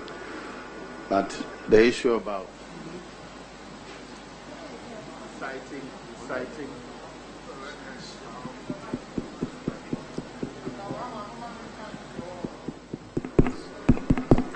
the issue of citing or misquoting the article cited, I'll give you the opportunity to correct yourself, Honourable, and continue.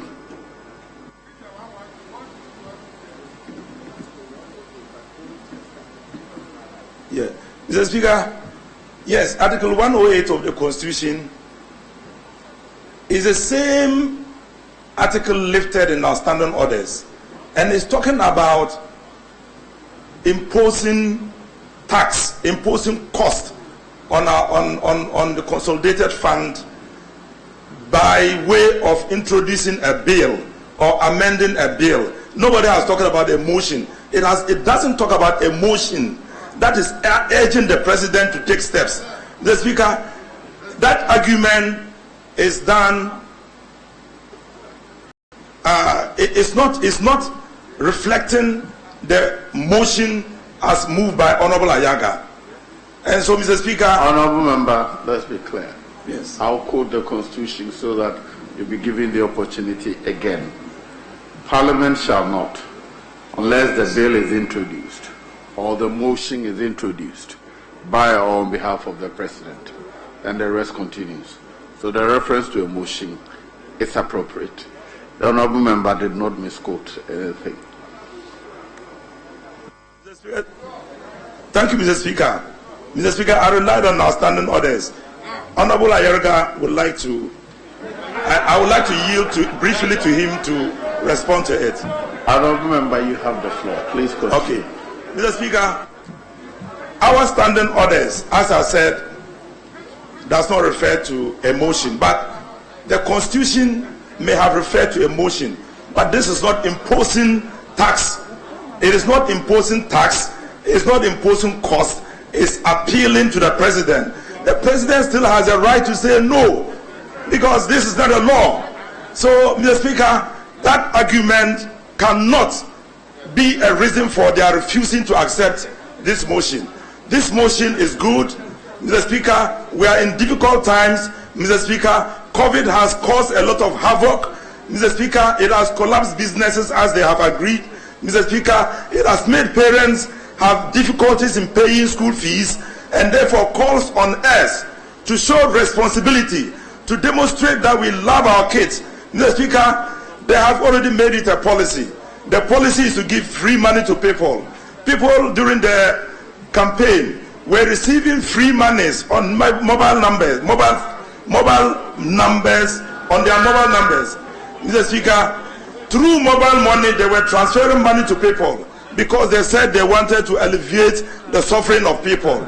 We are simply saying that extend it to the students. The students are also suffering. Mr. Speaker, if today, because of students, they are calling that obstruction. Yes, Honorable Chair. Honorable Speaker, my colleague on my right has made a very serious statement that during the electioneering campaign, they were transferring monies on phones. That's a wild allegation to me. Who was transferring what?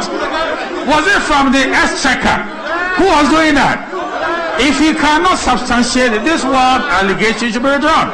This is not a forum for wild allegations. This is a very serious forum. How would you verify the transfer of money? For what purpose? To who? Is it from the exchequer? With the greatest of respect, we shouldn't make this allegation part of the Hansard. If you cannot substantiate who was transferring money from who to who and the source of the money, we should just expunge it from the record. It's too embarrassing for himself and this nation. It should substantiate it or resolve. Right, Honorable Speaker. Honorable Member, it is true that the NBSSI disbursed its loan application for small businesses through mobile money system. So it is a fact, it's not a wild allegation. It's official. Those who applied and those who qualified were given the money. It's a loan through their mobile system. So it's a fact. With your indulgence, he was mentioning electioneering campaign. No. But if it's a national exercise and monies were to be transferred, the distinction should be clear. Nobody was using money to try to induce people to vote. That was what he was trying to impute. And right now, Speaker, the distinction is clear. If there is a national exercise and the beneficiary should receive the money via mobile transfer, that is a different kettle of fish. But to say Thank you, Honorable. Yes. Honorable Member, thank you. I did not hear him say it for election. I would have ruled him out. If he said so, it is false. And if it is if said so, that part should be expunged from the record. Honorable Member, please conclude. Thank you, Mr. Speaker. Mr. Speaker, I'm very happy you did. The honorable minister, the honorable former minister, has been kept, has been. Honorable Member, conclude. Yeah, Mr. Speaker, I'm very happy that today we are debating this motion. Today, our students can go home and sleep with ease, hoping that our friends from the other side, or using all the reasons for which they are not going to support this motion, will rescind that decision and support this motion, because you already have it a policy to give money to people, and you demonstrated it. You can demonstrate it this time too. Our students are waiting. Mr. Speaker, I believe very strongly that it is going to be a landmark victory for Parliament to have the minority group suggesting something supported by the majority group, implemented by the executive. At least for once, we will say that Parliament has a bite, and Parliament can move things in this country and can make things happen. Thank you, Mr. Speaker. Honorable Kweku Kwatin, not member for Obuasi. Obuasi East or West? Obuasi West, Mr. Speaker. Obuasi West, yes. Well, thank you, Mr. Speaker. Mr. Speaker, with your permission, in view of the discussions that have happened in this House, and where I think this House is really going, I would like to quote extensively what Article 108 says. Parliament shall not, unless the bill is introduced or the motion is introduced by or on behalf of the President, A, proceed upon a bill including an amendment to a bill that, in the opinion of the person presiding, makes provision for any of the following. 1. The imposition of taxation or alteration of taxation otherwise than by reduction. Or 2. The imposition of a charge on the consolidated fund or other public funds of Ghana, or the alteration of any such charge otherwise than by reduction. Or 3. The payment, issue, or withdrawal from the consolidated fund or other public funds of Ghana of monies not charged on the consolidated fund, or any increase in the amount of that payment, issue, or withdrawal. Or 4. The composition or remission of any debt due to the government of Ghana. Or, Mr. Speaker, this is where I think we ought to be paying the attention. B. Proceed upon a motion, including an amendment to a motion, the effect of which, in the opinion of the person presiding, would be to make provision for any of the purpose specified in paragraph article, including removing money from the consolidated fund or public funds. Mr. Speaker, when I look at Article 108, I am wondering, why is this House debating a motion, the effect of which is unconstitutional? Why should... Honorable Kukwat, let me listen to Honorable Ayaga. Please, it must relate to what he is saying, nothing more. Thank you very much, Mr. Speaker. Mr. Speaker, you need to be a constitutional lawyer to understand some of the provisions of the Constitution. Mr. Speaker, when you look at Article 108, 108 is talking about the settlement of financial matters. Honorable Member, has he said anything that is not warranted by our rules? Yes. He has quoted the Constitution so far. Mr. Speaker. So there's nothing objectionable. Mr. Speaker. Kindly resume your seat. Kindly resume your seat. Honorable Kwatin, please continue. I thank you, Mr. Speaker. Mr. Speaker, in order that we will understand some of the financial provisions in the Constitution, you ought to understand how our financial arrangements work. Mr. Speaker, this motion is inviting this House to pass a resolution that asks government to take money from the consolidated fund and use it to pay for those expenditures that the school fees of the students would have paid. That is what the motion is asking us to do. There has been references, Mr. Speaker, to the COVID-19 alleviation measures. Honorable Kojo Oponkroma has already explained that those measures and the associated expenditures came to this House, and this House gave approval for expenditures in respect of those expenditure lines. Government does not have the power to make expenditures for which provision has not been made and for which approval was not given. Again, Mr. Speaker, government can choose to rescind that approval.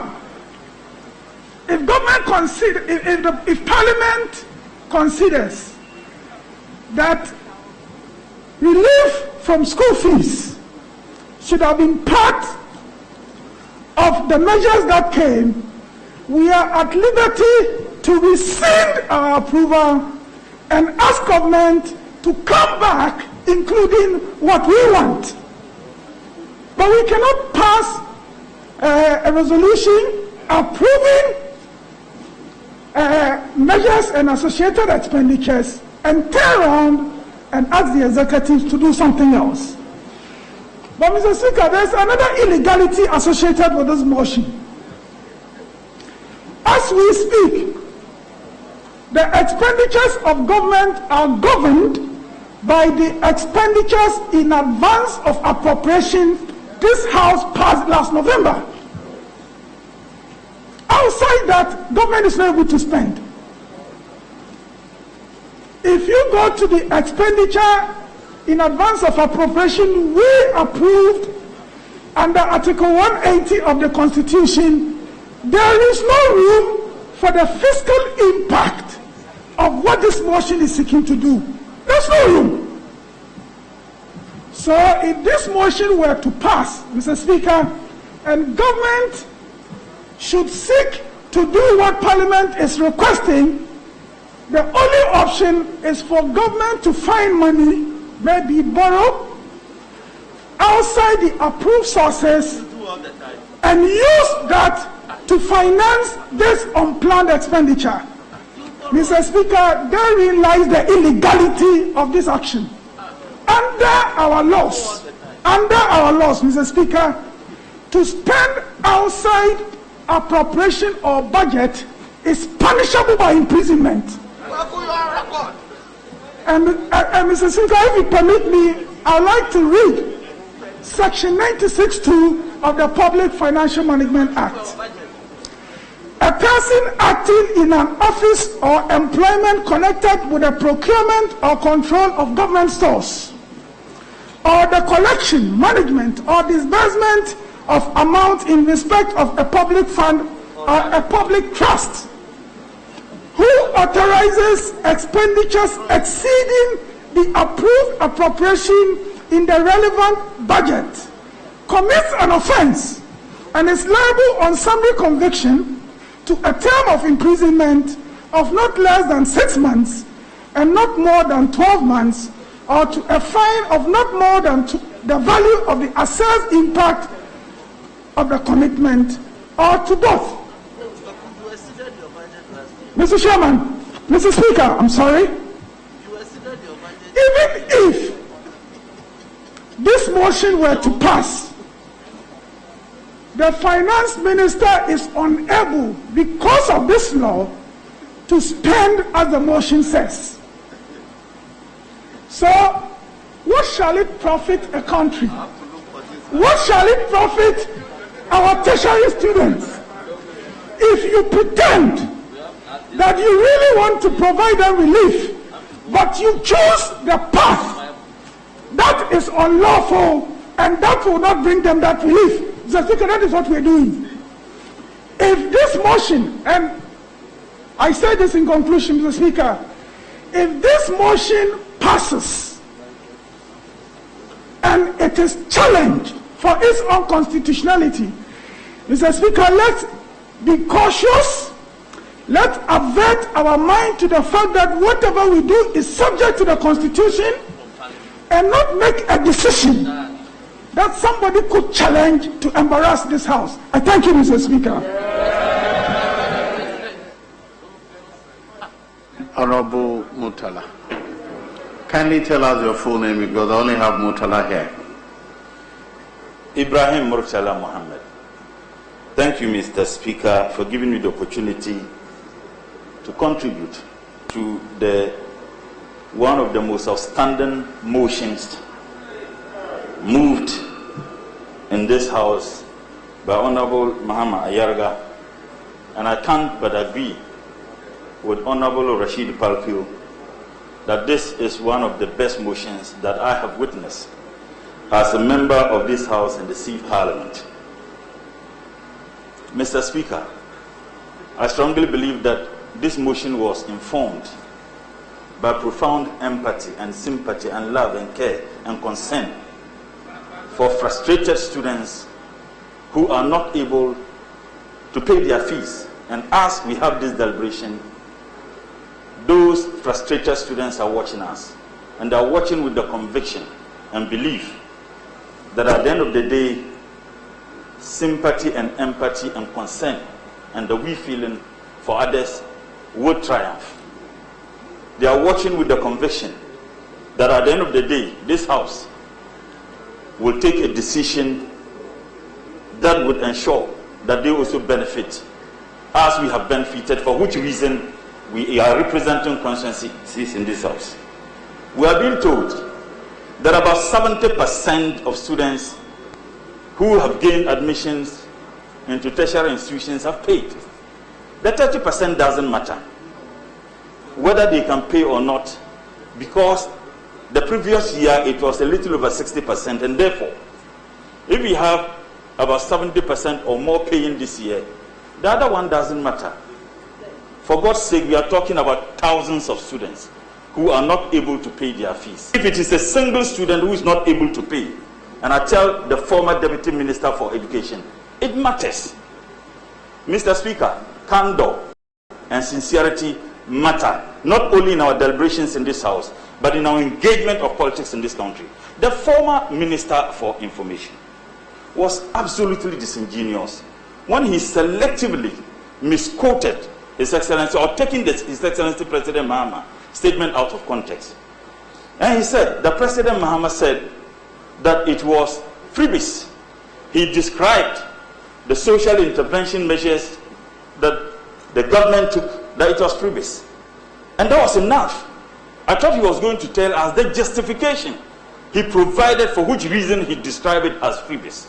And if you refuse to do that deliberately, that is a perfect candidate for disingenuous comment that's made by this August House. Because you need to tell us why he said that.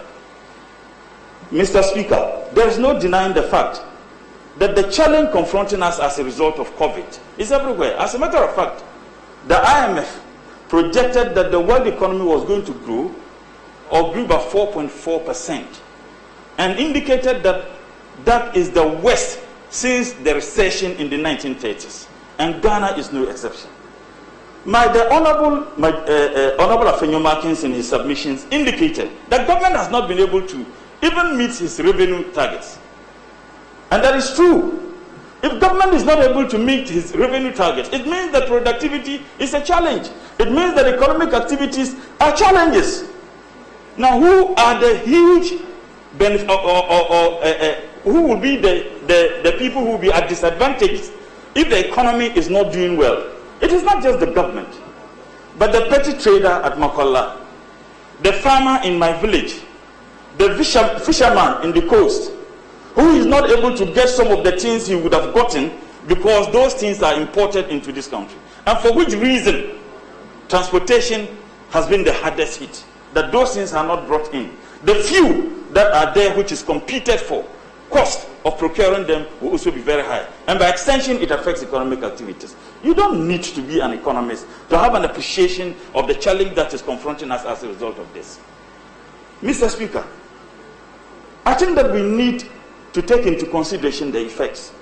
And I have heard today that yes, it is discriminatory. As a matter of fact, the free SHS, which my good friend even touted, and the intervention that this government, the previous government had in the matter of electricity and water, it was also discriminatory.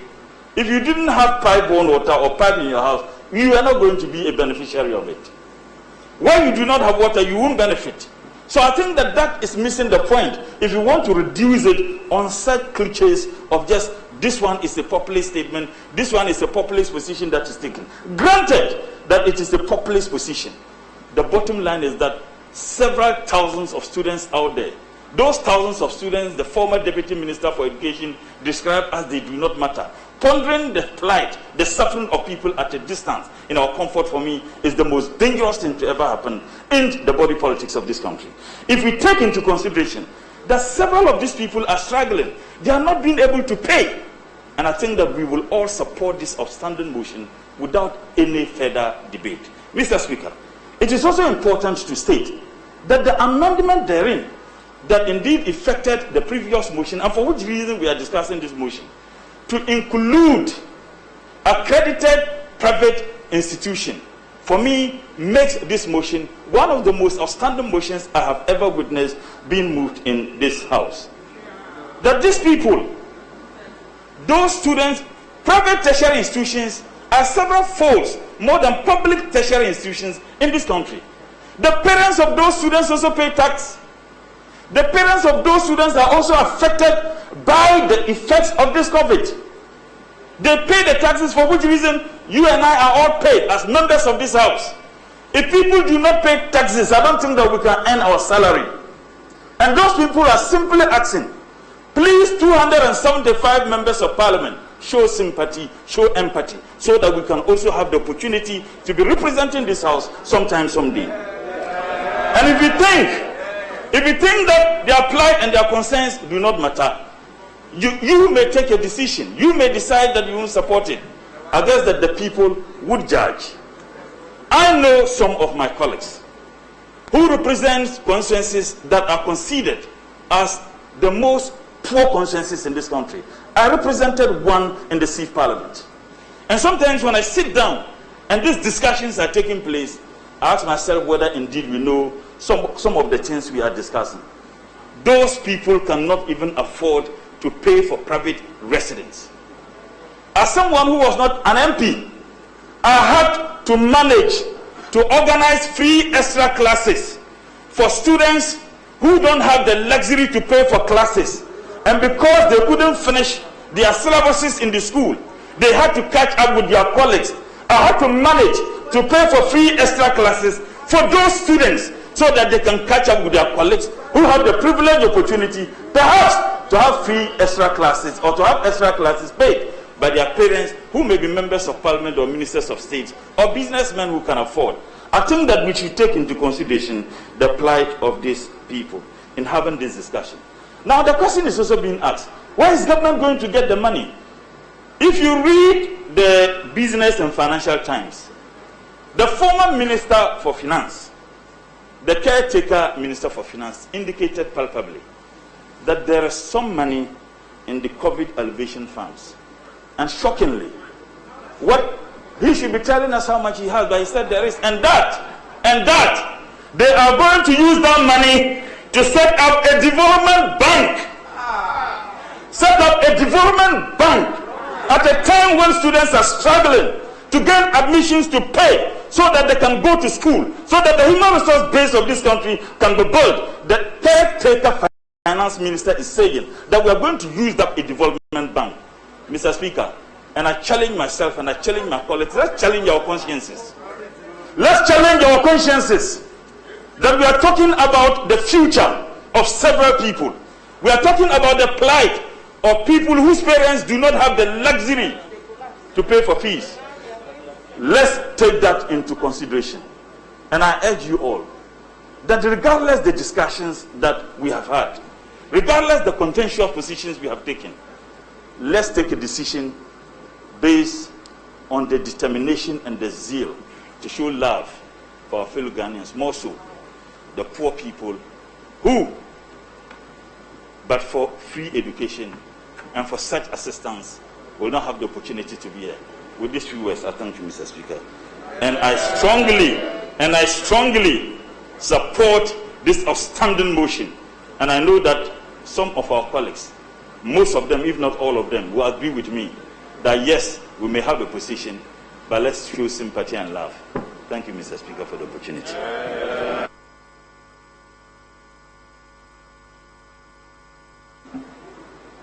Honorable, now we are to the leaders, right? And we'll start from the minority leader. No, we have exhausted our... Yes, Honorable Getiamon, you are not on the list of contributors, but may I know why you're on your feet, please?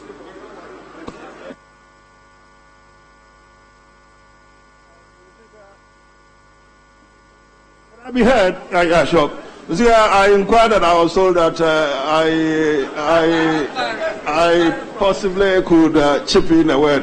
More so because the point I intend to make has to do with the Constitution. I was told that I could bring it to your attention. Thank you very much. So may I proceed and bring it to your attention the constitutional point that I...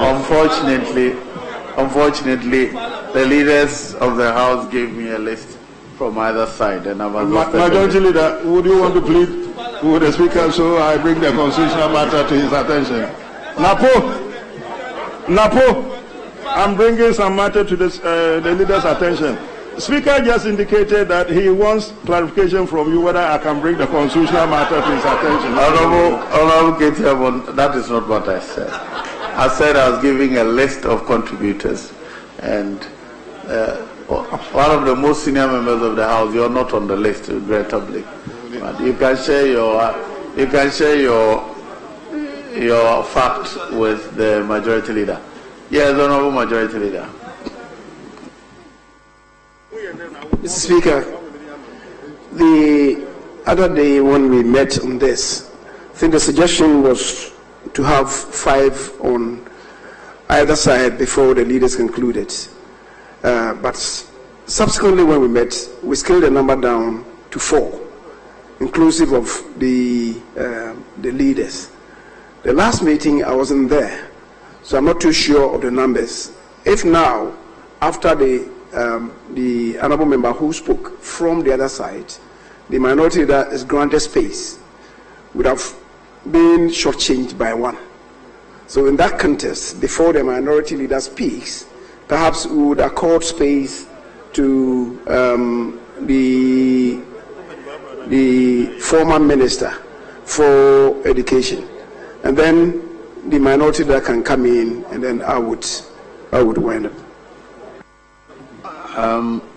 From the list that was passed on to me by Mr. Speaker, 4 persons each, minus the leaders. So including the leaders, there will be 5 persons each.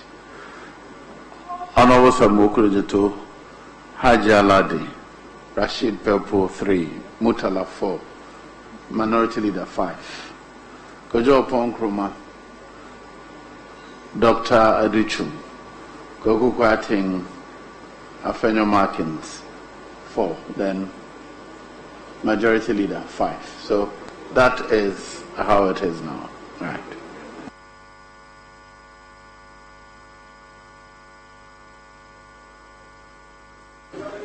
Yes, so Honorable Minority Leader.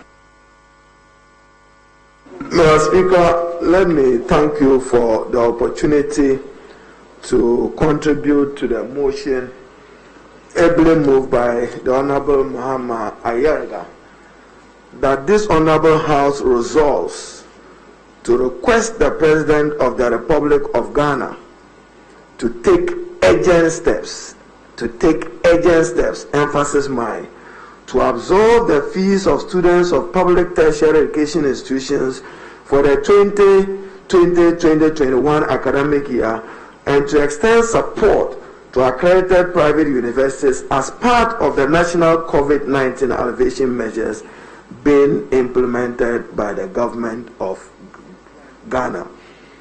And Mr. Speaker, in doing so, to commend him and to state that, Mr. Speaker, in arriving at this motion, there was consultations guided by the Speaker that we improve upon this motion so that this House will speak with one voice in calling on the executive and the President to do what is needful for parents and students who have struggled to pay fees, or who are struggling to pay fees, or who are unable to pay fees.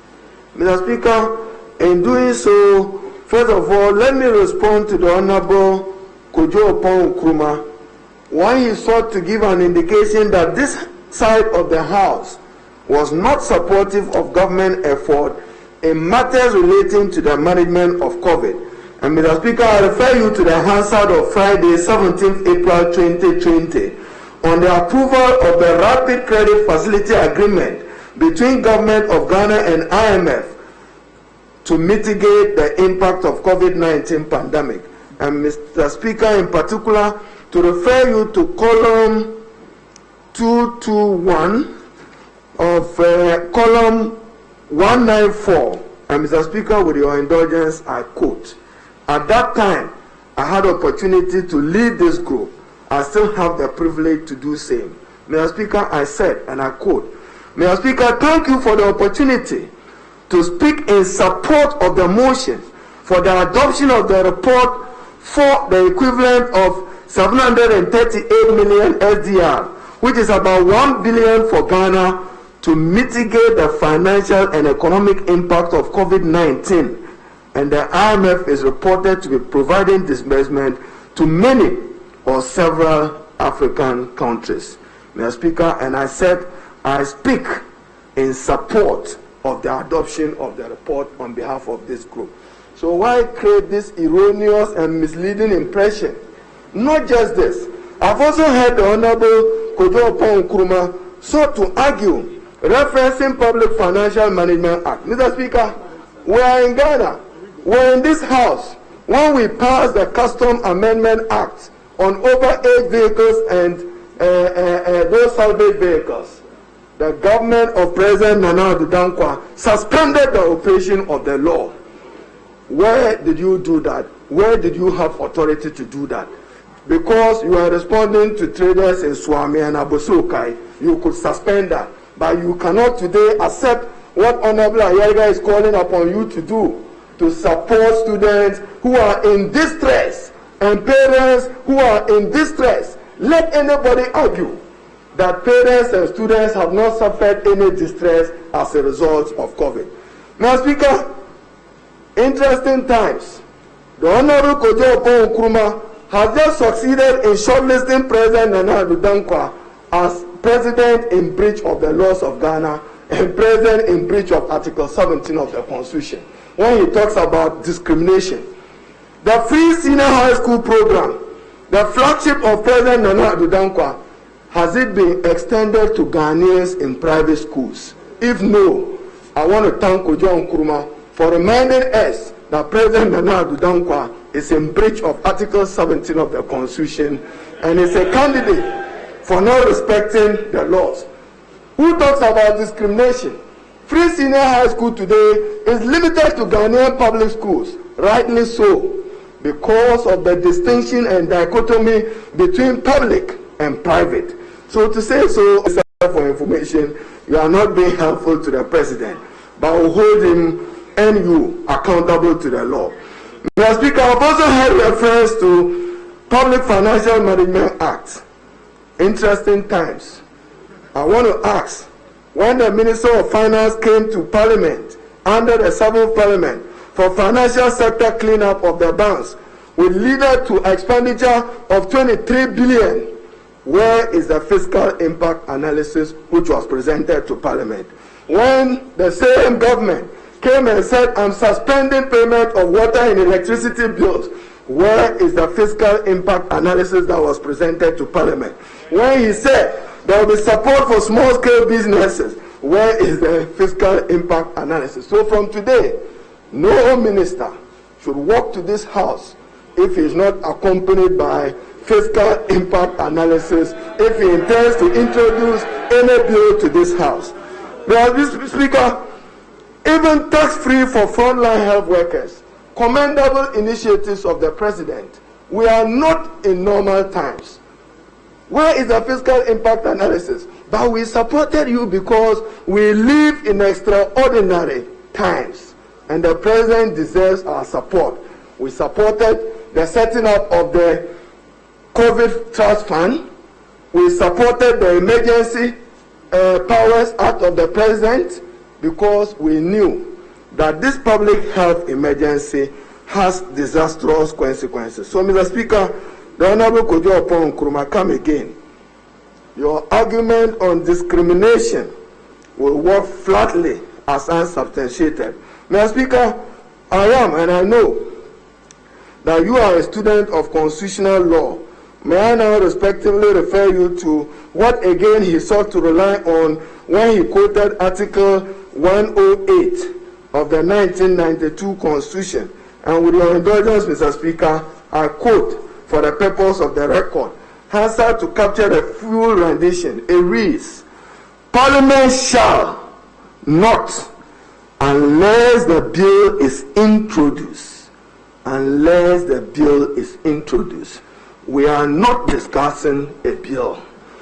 The Honorable Mahama Yarga is only urging government to take urgent steps. The steps can take any form that the President may so desire. President Nana Addo may choose to say that I would absolve as a minister designate for education name. Dr. Edujum said, if IPS students 70% have paid, why are we not interested in finding out why the 30% have not paid? If probably it is that they don't have money, the President in taking and responding to Honorable Ayerga could simply say, I absorb the fees of that other 30%. We can do so with an analysis of fees paid for University of Ghana, University of Cape Coast, the University of Kwame Nkrumah, University of Science and Technology, of all the public universities. We need to do a need test to examine the circumstance. So, Mr. Speaker, what the Honorable Ayarga, let me quote 108 well so that I don't leave you hanging, Mr. Speaker. Or the motion introduced by or on behalf of the President. Mr. Speaker, A, emphasis, proceed upon a bill, including an amendment to a bill that, in the opinion of the person presiding, referring to you, Mr. Speaker, makes provision for any of the following. Imposition of taxation. The Honorable Ayarga is not seeking to impose taxes.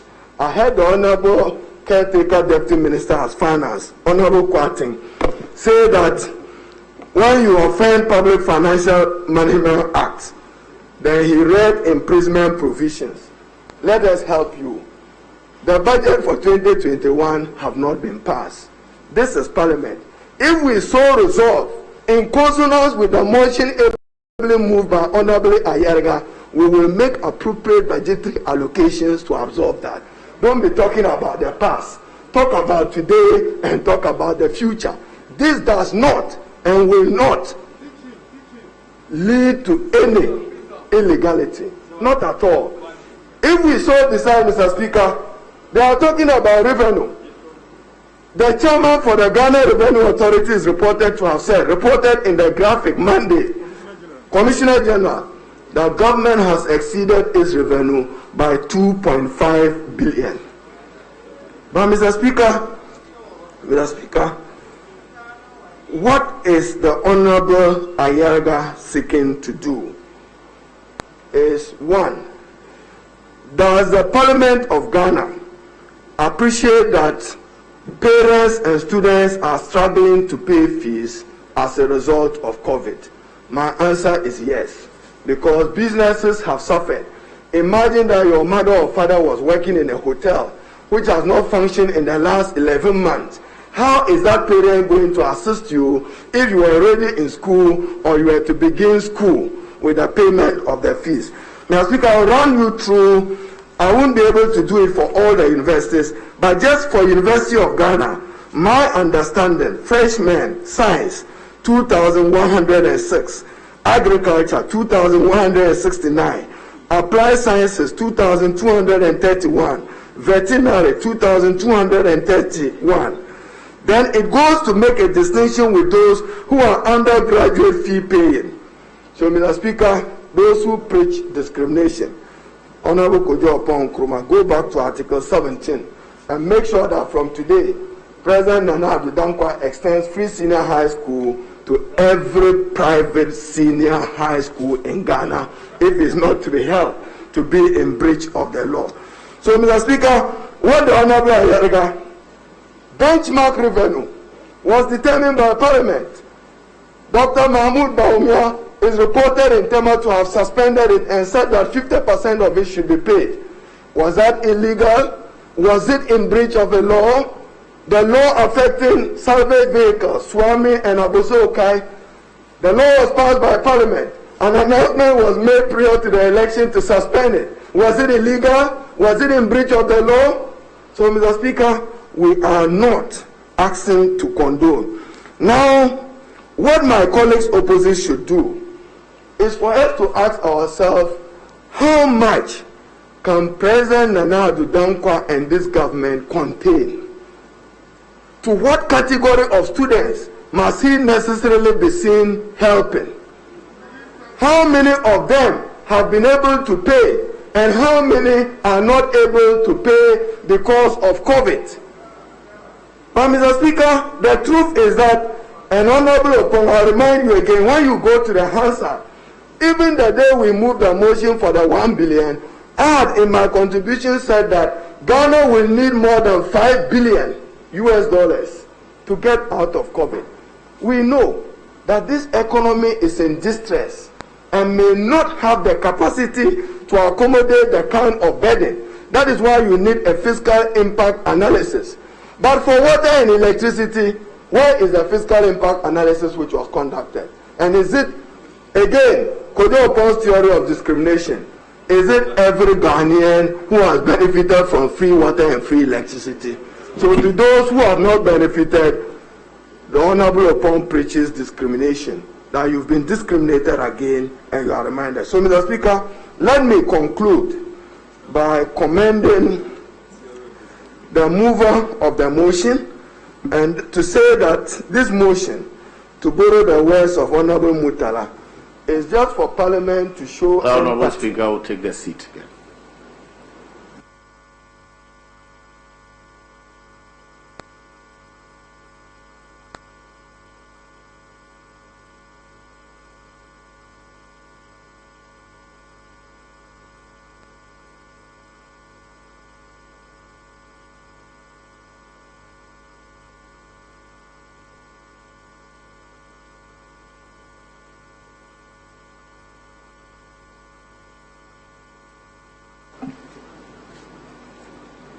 Yes, Honorable Member for Tamale South, have you concluded?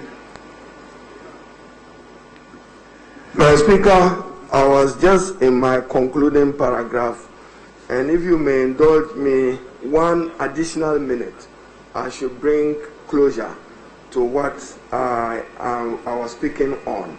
So, Mr. Speaker, the Honorable Mahama Ayarga is inviting this House to appreciate the circumstance of parents and students who, as a result of COVID and this public health pandemic, are not able to support their wards adequately to pay their fees. The Honorable Ayarga is saying that the President takes urgent steps.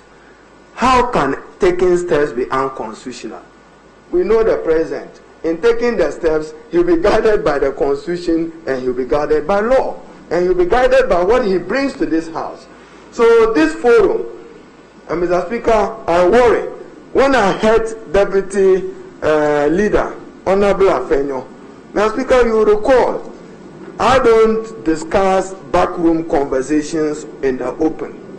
I don't. My mother didn't train me that way, so I'll leave it there.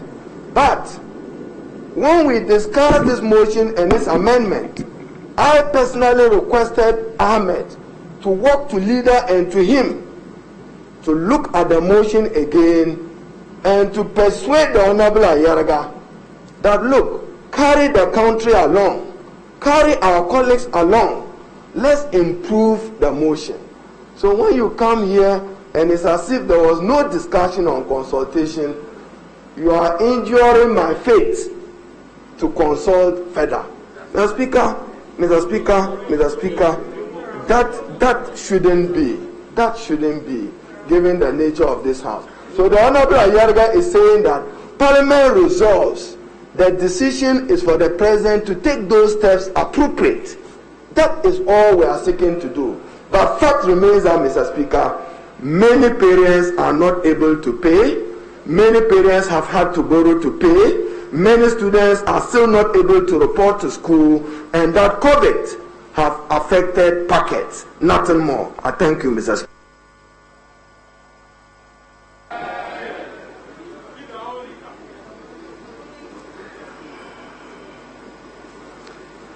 Well, I suppose that is the turn of the Honourable Member for Swame, Honourable Oseche Mensah-Bonsu.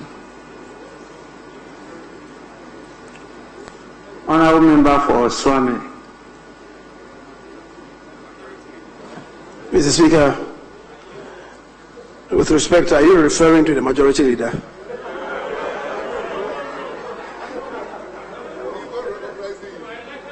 I'm sure you are not listening to me. If you were, when I referred to the Honourable Haruna Idrisu, I only mentioned his constituency. I did not mention the position, but that, if you want me to continue to insist that you are Majority Leader, and that will make you happy to contribute well.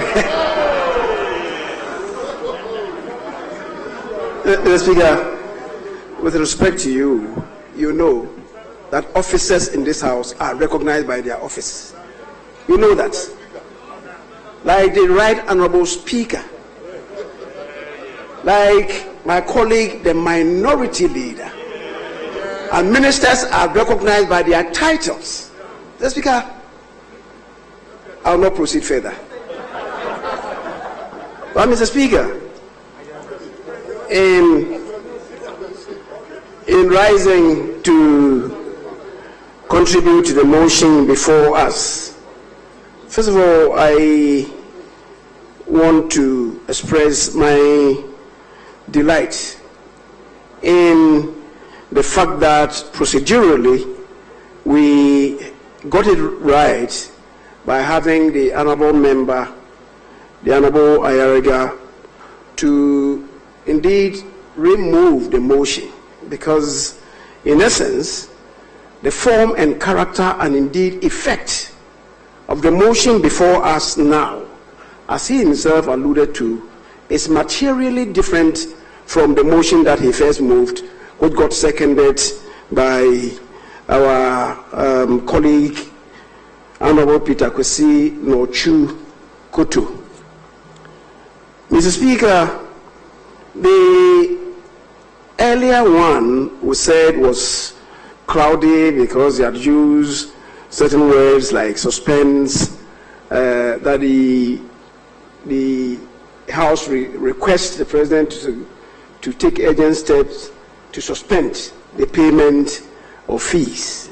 And we're not too sure what he meant by suspension. He was talking about the fact that the parents are undergoing hardships. The Speaker, if the effect of the motion was merely to suspend, that is temporarily relieve them, they certainly would have had to pay sometime later. And so it did not amount to any mitigation if it was merely to suspend and then come back later to pay. Mr. Speaker, so it was one of the reasons why we argued that the motion was incompetent.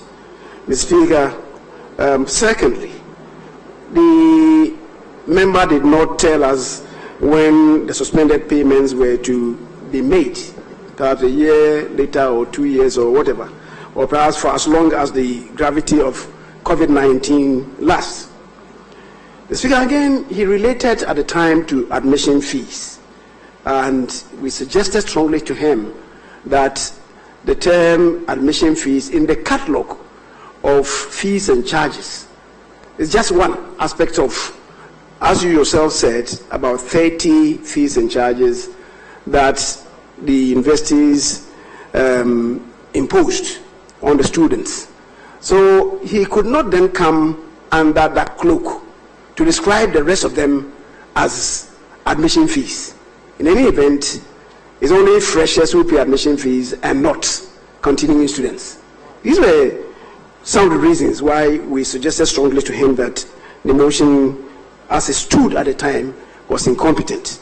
But the Speaker has ruled that that motion was competent, and Speaker, you came with a ruling which you read to us last Tuesday. The issue is, if indeed, as the Speaker, you insisted that the motion was competent, why would a member make a U-turn to have a new motion in form, character, and effect introduced in the House? The Speaker, and to respond to what issue... Honorable, just a minute. That was not the impression I got. I thought we went beyond that to direct that we should have consensus on this matter, and that you should come back with a consensual motion. And I thought that was what happened. It's not that the member has taken a U-turn, because the last sitting of the House, the member still insisted on moving the motion as it were. And I directed that go and consult your colleagues on the other side so that you can come with a consensual motion. That was what happened. Please, I'm sure you will take that on board. That is on board already, Mr. Speaker. Mr. Speaker, my colleague, the minority leader, it was who first suggested this term, that he should rather amend the use of the term suspend and in its place substitute absorb. He declined. And Mr. Speaker, indeed, you yourself reiterated the point. He still declined. Honorable Majority Leader, I see one of your able lieutenants on his feet. Yes, Honorable K.T. Hammond.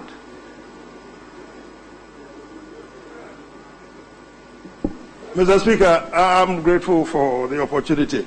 Indeed, I'm happy that eventually you took the chair, because I was itching to bring a very serious constitutional matter to the attention of the House. Mr. Speaker, because Honorable Member, you are completely out of order. Which is? The Majority Leader is contributing. If he has not breached any standing orders, he has breached a constitutional order, Mr. Speaker.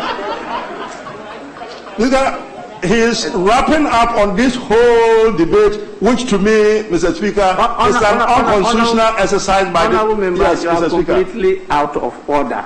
I see. I thought it was important to let the Speaker know. May you resume your seat? Yes, Mr. Speaker. Yes. Yes, Mr. Resume Speaker. your seat. Thank you very much, Mr. Speaker.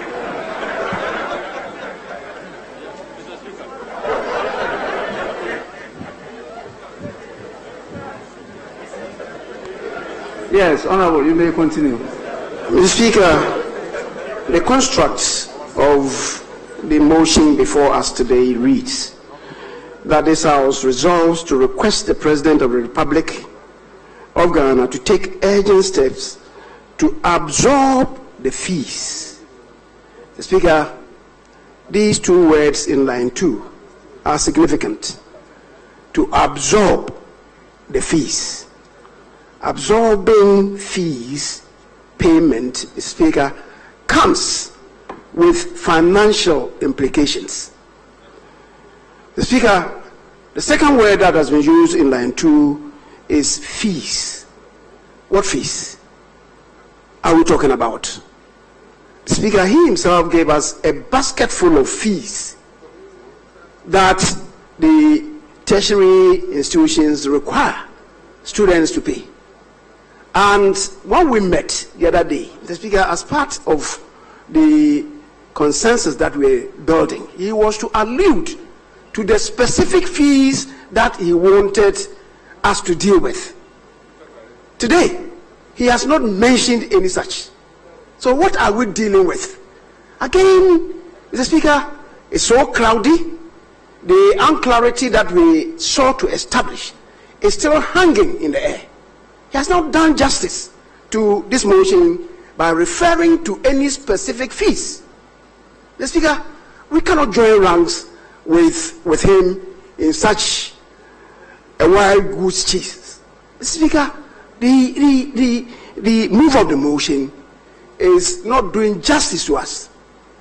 It's only leaving us hanging, and to the extent that the appeal is just to the generality of our citizens, that we should show concern. Concern we must show, but it should be clear in our minds what we want. He has not demonstrated to us what he wants. And that is why my colleague said that he is engaging in a populist misadventure. Mr. Speaker, then he says that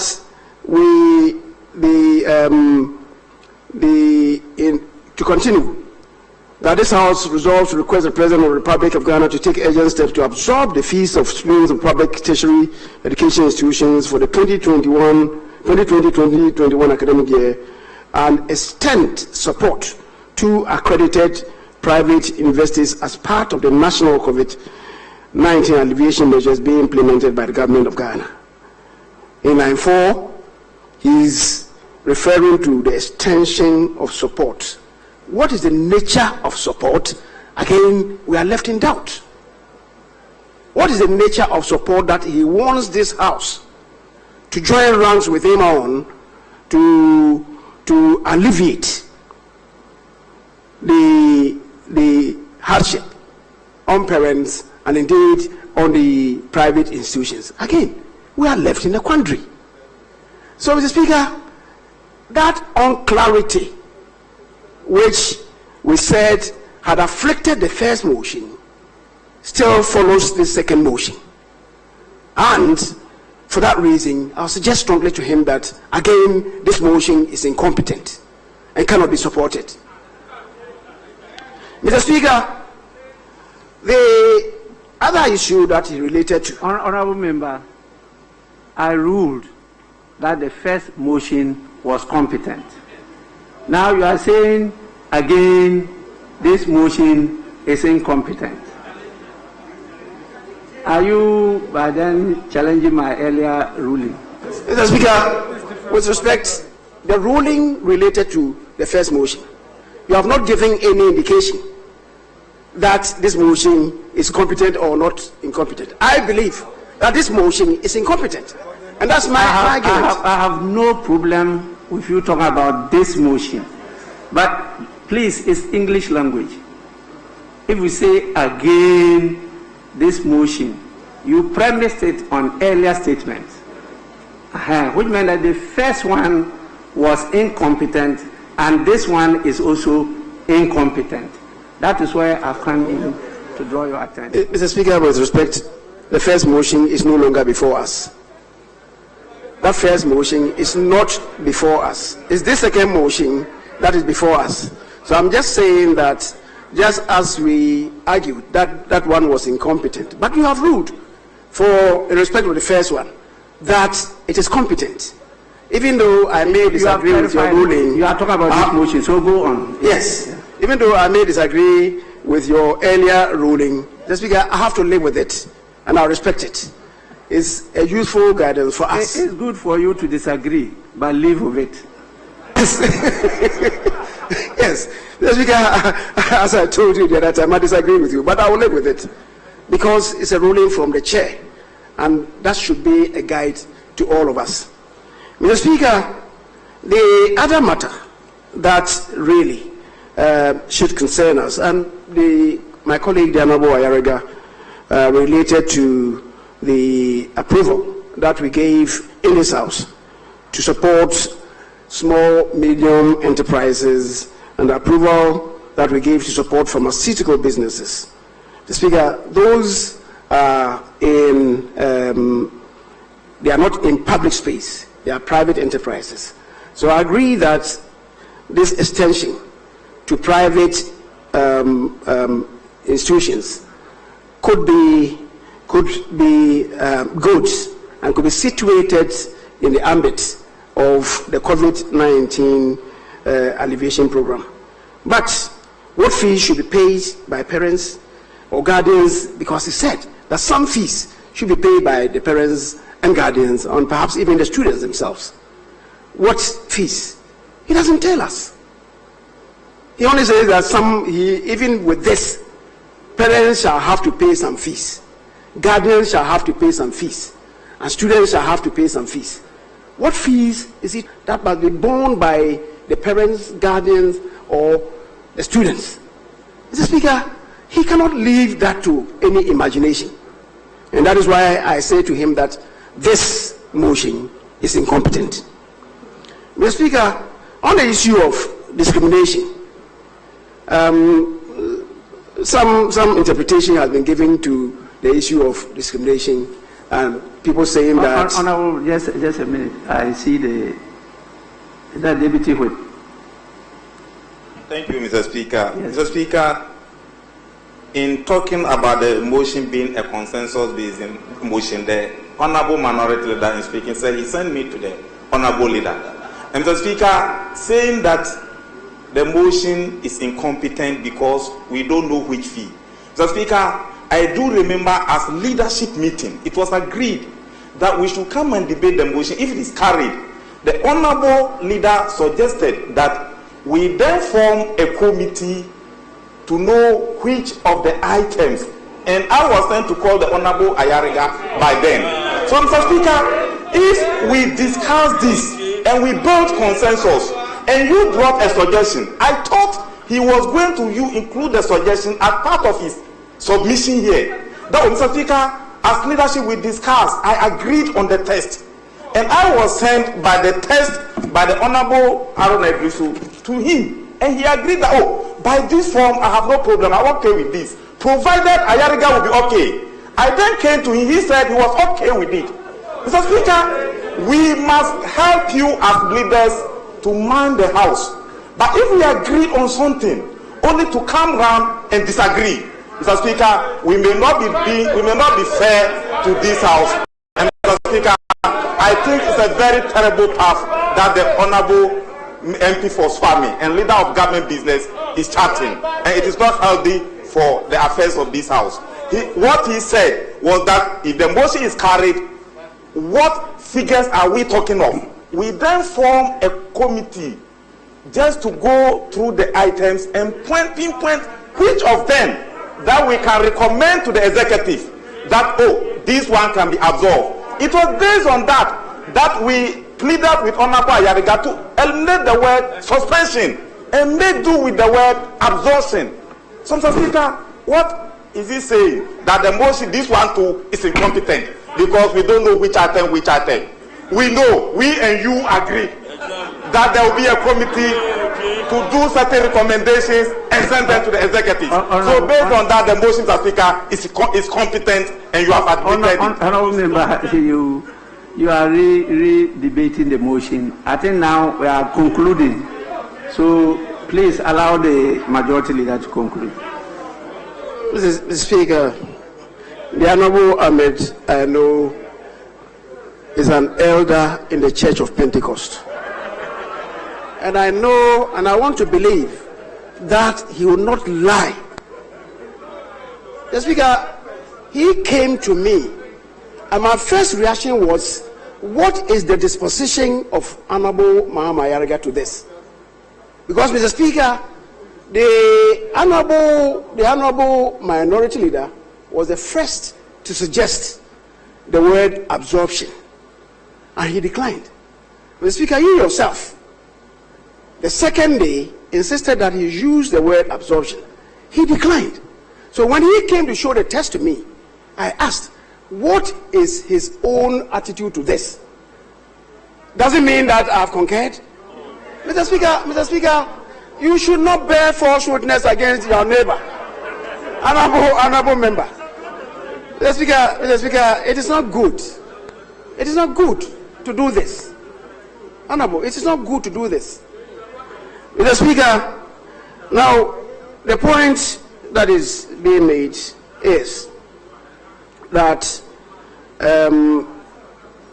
this House has given approval to the first quarter expenditure for this year. That is a vote on account. This comes as a motion to absorb the cost, and of course the cost would impact on approved expenditure. Speaker, expenditure, as you do know, is based on revenue and income. If government has to absorb payments, what expenditures in the approved program must be cut? Mr. Speaker, I raised this matter.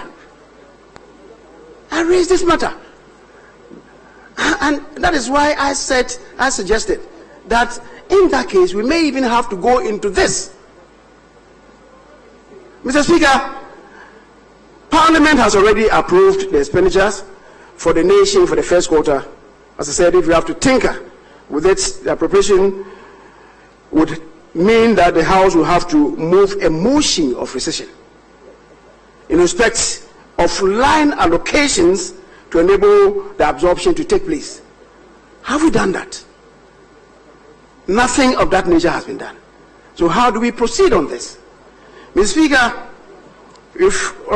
the point has been made about Section 100 of the Public Financial Management Act, and my colleague, the minority leader, is saying that then from hence no bill or program should come to this House if it is not accompanied by a fiscal impact analysis.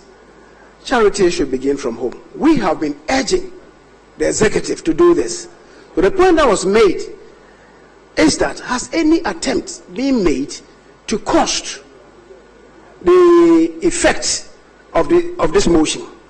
Mr. Speaker, now students in the public universities make up about 58% of students' populace, and those in technical universities make up, I think, about 12% of students' populace.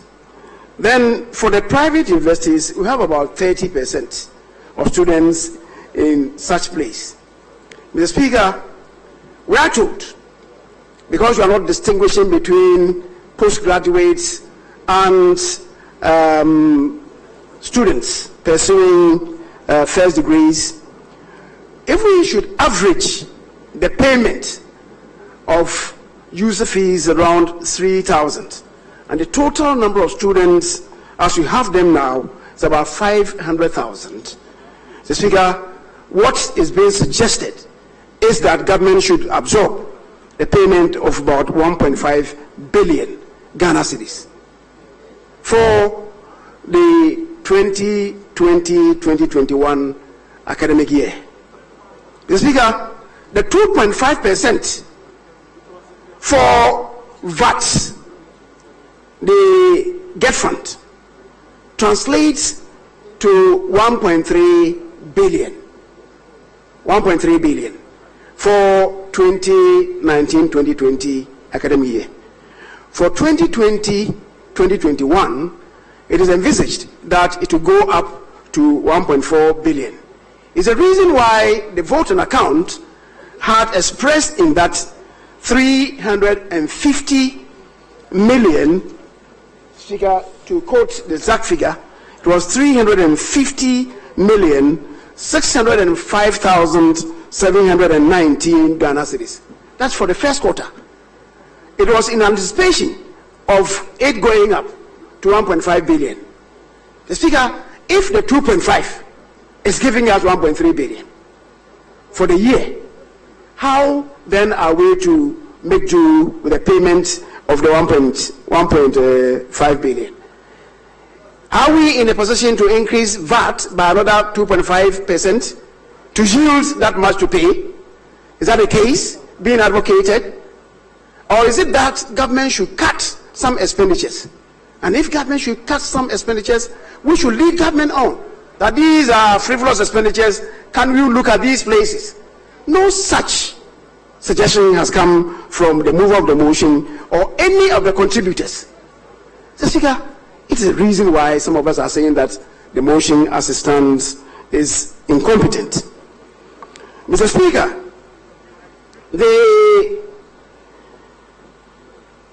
it's important to correct an erroneous impression.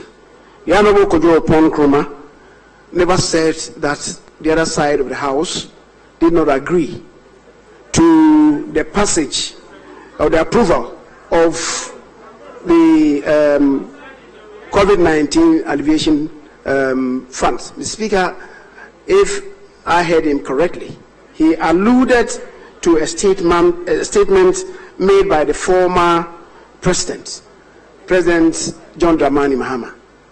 I'm not too sure I heard him say that the other side did not support. The Speaker, he is here. He can speak for himself. He can speak for himself. That is what indeed I heard.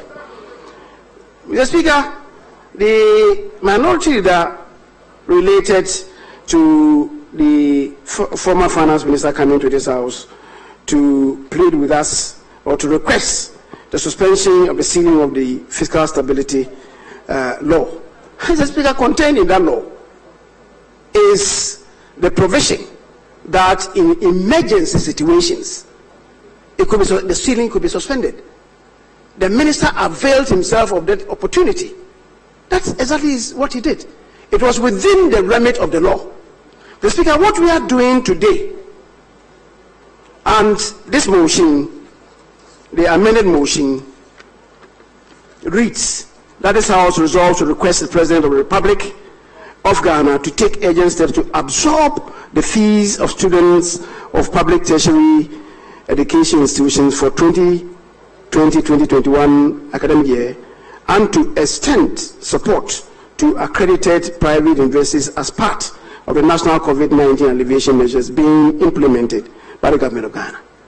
The Speaker, this really is going to impact on the public funds, or the consolidated fund in particular, which is why the honorable member for Obuasi West, the honorable Koku Kwating, drew our attention to Article 108. My colleague, the minority leader, in averting himself to it, related just to bills. But it does not relate only to bills. It relates as well to motions. And it reads, for the avoidance of doubt, Parliament shall not, unless the bill is introduced or the motion is introduced by or on behalf of the President, proceed upon a bill, including an amendment to a bill that, in the opinion of the person presiding, makes provisions for any of the following. Speaker, A, Roman number 1 says the imposition of taxation or the alteration of taxation otherwise than by reduction. What we are doing on the face of it is not, because our colleague did not relate to raising VAT by 2.5% to accommodate this. The Speaker, it has nothing to do with the imposition of taxation, at least for now. Now, 2 says the imposition of a charge on the consolidated fund or the public funds of Ghana, or the alteration of any such charge otherwise than by reduction. What is the effort of this bill? The Speaker, this one is saying that we are going to have to impose a charge on the consolidated fund. That indeed is what is happening. Mr. Speaker, Then C says the payment, issue or withdrawal from the consolidated fund or other public funds of Ghana of any monies not charged on the consolidated fund or any increase in the amount of that payment, issue or withdrawal. Mr. Speaker, 4 is not relevant. But you come to B, B then says, that is one way B, says Parliament shall not, unless the motion is introduced by or on behalf of the President, proceed upon a motion, including an amendment to a motion, the effect of which, in the opinion of the person presiding, would be to make provision for any of the purposes specified in paragraph A of this article. And paragraph A, among other things, the Speaker relates to the imposition of a charge on the consolidated fund. The Speaker, it relates to the payment, issue or withdrawal from the consolidated fund. If government is going to have to absorb the payment of fees, and Mr. Speaker, truth is, if these fees are not paid, some of the universities, the tertiary institutions, will collapse. They will not be able to run. And Mr. Speaker, for that reason, he is suggesting that we cause the payment from the consolidated fund to these institutions. What does it mean? Mr. Speaker, that indeed affronts Article 108. As simple as that. So, Mr. Speaker, the point being made that we should not embarrass ourselves walking on this path for any citizen of this country, because on the face of this is crystal clear that the import of what we are doing is to cause some money to be taken from the consolidated fund, unbudgeted for as it is now, to effect payment. And Mr. Speaker, clearly that would be unconstitutional. That is unconstitutional, and Parliament should not. Honorable Majority Leader, it is not proper to try to go through the back door to call into question my decision to admit the motion. I considered Article 108 in its entirety, and I considered the motion, and I of the clear opinion that this motion doesn't offend any provision of the Constitution, including Article 108. That is why I admitted it. If I had thought otherwise, I wouldn't have admitted the motion. And so, please, be guided and don't go to that extent of trying to repeat what Honorable K.T. Hammond wanted to do. You may continue. Mr. Speaker, I'm guided. Well, Mr. Speaker, we are all human. The Speaker is human. And I believe the Speaker, with respect, is not assuming any pontifical credentials. And the Speaker is Catholic. He's an avowed Catholic. Mr. Speaker, so I'm just thinking aloud that this, in my opinion, offends the Constitution.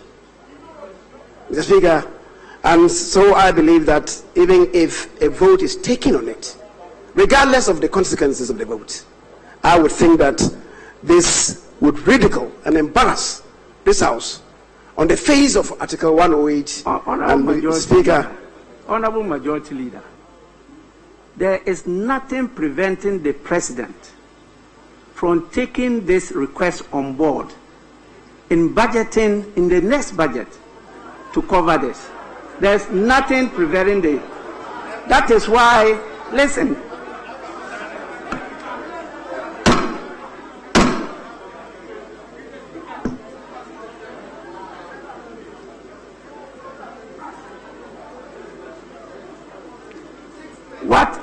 What you are doing is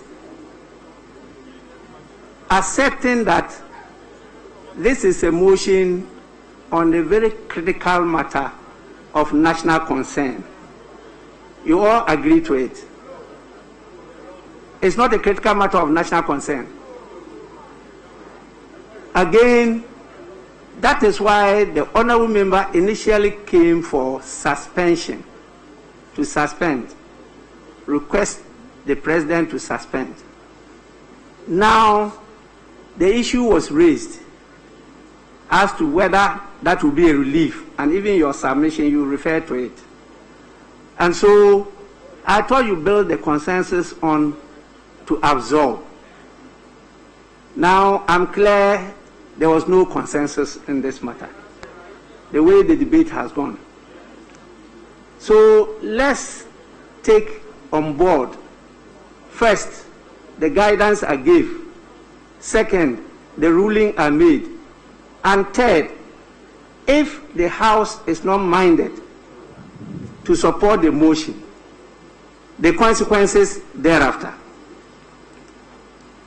And I believe that this is a motion that will be in the national interest, and the President himself will have to take action, because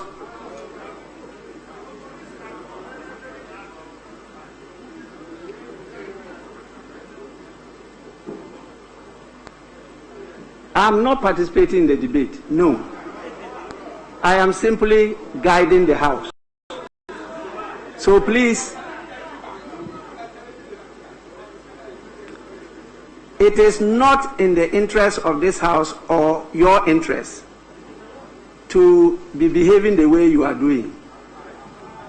Be clear that it is not in the interest of the nation, and it's not in the interest of this House, and it's not even in your own interest to go the way you are going. I am not referring to the majority leader. I'm talking to those who are trading some noise at the back.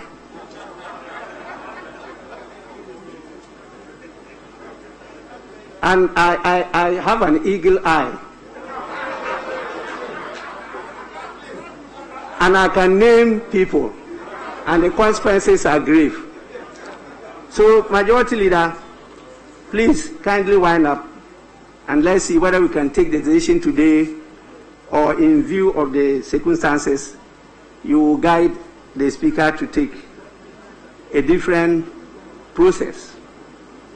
Mr. Speaker, I've heard you, and I think the principle is accepted by all. The principle in alleviating hardships is accepted by all. It's the content of the motion that we are debating. Mr. Speaker, every member of parliament is hugely aware of hardships in the constituency, in their own backyards. And we go in various ways to support our constituents. The principle is understood. It's the content of the motion before us that we are debating. And Mr. Speaker, what you just suggested, that can it be taken maybe in the course of time, in the next budget? That is a further amendment to the motion. Mr. Speaker, so it is what we are talking about, the content and the construct. We are suggesting strongly to the mover of the motion that it is inappropriate.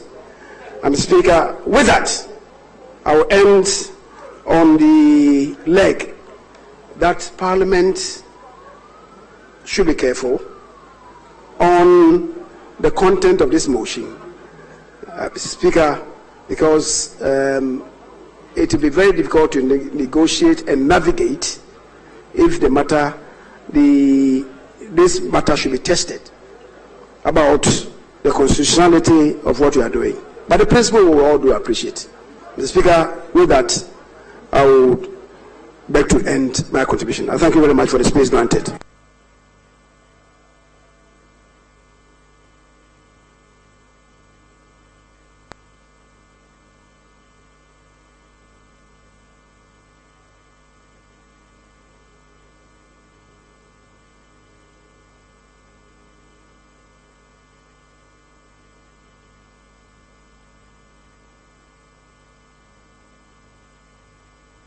Yes, the honorable member for Boku Central, Honorable Mama Yaga, wants to exercise his right of reply under Order 86-4C. Please, honorable member, you may go on.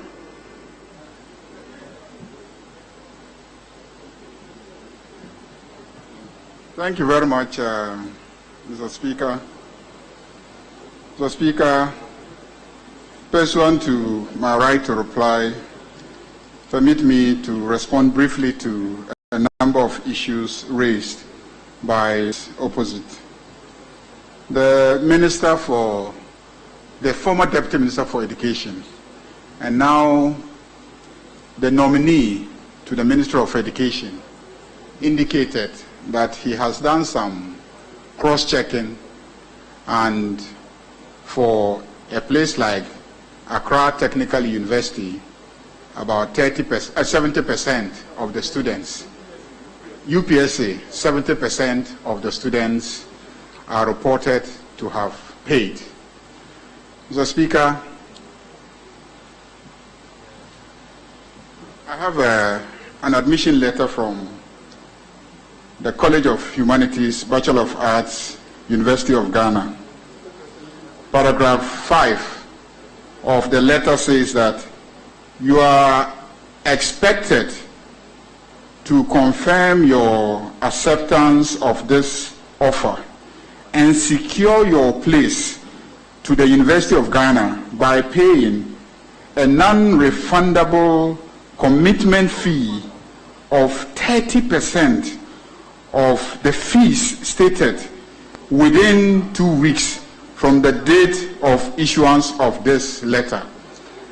Many, if not all of the universities, have pegged 30%, and some have said 50% of the fees as non-refundable commitment.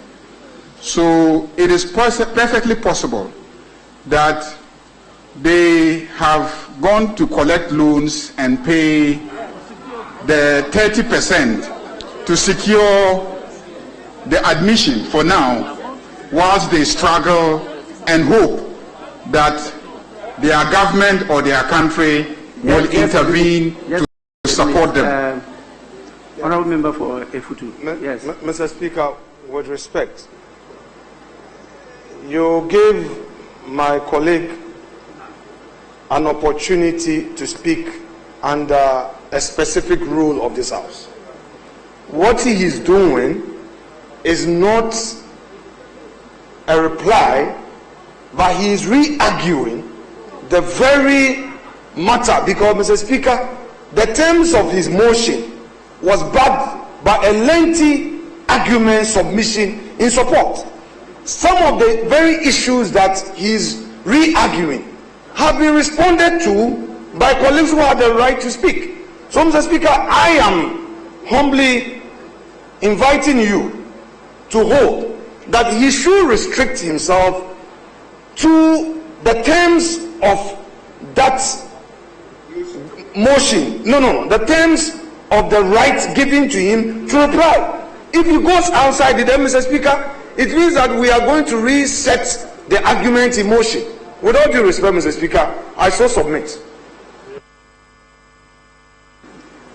Well, I have a challenge here, and that challenge is as a result of practice. It was my colleague, the first Deputy Speaker, who was presiding, and I took over at a time that many of you had made your contributions. And so it will be difficult for me to determine whether what he's doing is replying or re-arguing. And I said this challenge is as a result of our practice. In other words, I should have allowed the first Deputy Speaker to conclude the whole process because of such challenges. And so the point of order is well taken, but because of the situation, I'll allow him to go on, but should take the point you raised on board. Mr. Speaker, precisely because I know that the mover of a motion has a right to reply pursuant to Order 86. Throughout the arguments and presentations of my friends on the other side of the aisle, I did not attempt to even interject and respond to the arguments, hoping that when enjoying my right to reply, I can take the issues one after the other. This was a specific argument made by the minister nominee for education, in which he is not saying you don't have the right to reply. He said you should limit it to reply, not introduce new matters. Mr. Speaker, my understanding of reply is that somebody has made an argument and you are replying to that argument. That is my simple understanding of reply. And so he raised the issue that the motion itself is belated. In effect, that was his argument. It is belated because the students have already paid their fees, and he, as former deputy minister, has made calls to vice chancellors. And that one, the vice chancellor said that the issue of fees is not their priority at all. He said that in this house, that the issue of fees is not their priority, and that we can check from vice chancellors. And that he made a call to the university to find out whether the students have already paid. And that the report that he has is that in most cases 70% of the students have paid. Mr. Speaker, this is fundamental to the motion. He said that the motion is no longer necessary. And I need to reply to that. Let me listen to the one who raised the point of order. Mr. Speaker, when we want to go on the path of the rules, we should limit ourselves. This is what on the 86 86.5, and he underscored that. A member, please. A member who has spoken to a question may again be heard for the purpose of explaining some material part of his speech which has been misunderstood, or vindicating his character or conduct if it has been impugned, but he must not introduce new matter. You interlock this with the 4C, and I'm saying, Mr. Speaker, you have clearly led him on the right path, but to try and rebut an argument by Honorable Educhum will not be doing so within the terms of this order. Because you are writing up because, Mr. Speaker... Honorable member, you got it wrong. Mr. Speaker, I'll be guided by your... Guided according. Mr. Speaker, he quoted 86. No, what you quoted deals with all members of parliament. Any member, after you've contributed to a question, and then you feel that somebody has misunderstood or misrepresented what you said, you have the right under 86.5 to come back, any member. Now, we are dealing with the mover of the motion, which is the 86.4C. And that is why he's limiting himself to that. He's not taking advantage of what rights ordinary members of the House have. So please, just allow him to reply. I will make sure that I guide him according to the rules, so that he doesn't reintroduce new matters. If he's not going to stay within the perimeters of the rules, I will call him out of order. Please. So, Mr. Speaker, many of the students may have found 30% and paid, but they still owe the universities 70% of the fees. So a motion by this House urging the President to take steps to absorb the fees will still be helpful to those students. And even if 70% of the students have paid, I called NCTE and got the statistics on tertiary education student population for 2019. 2019 was about 2019-2020 was about 547,000 students for tertiary education. So if even 70% of that number has paid, what you have outstanding will be 150,000 students who will still not have paid. Honorable member, you're going beyond. No. What you even, your motion is dealing with 2020, 2021. Now you are referring to 2019, 2020 data.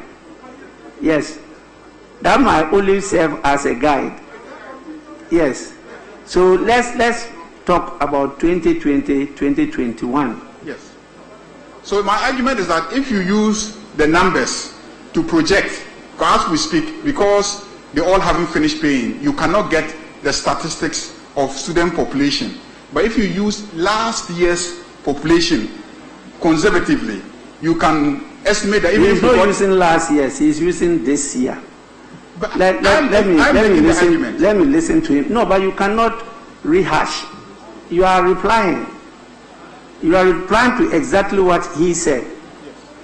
Yes. So please, may I listen to him?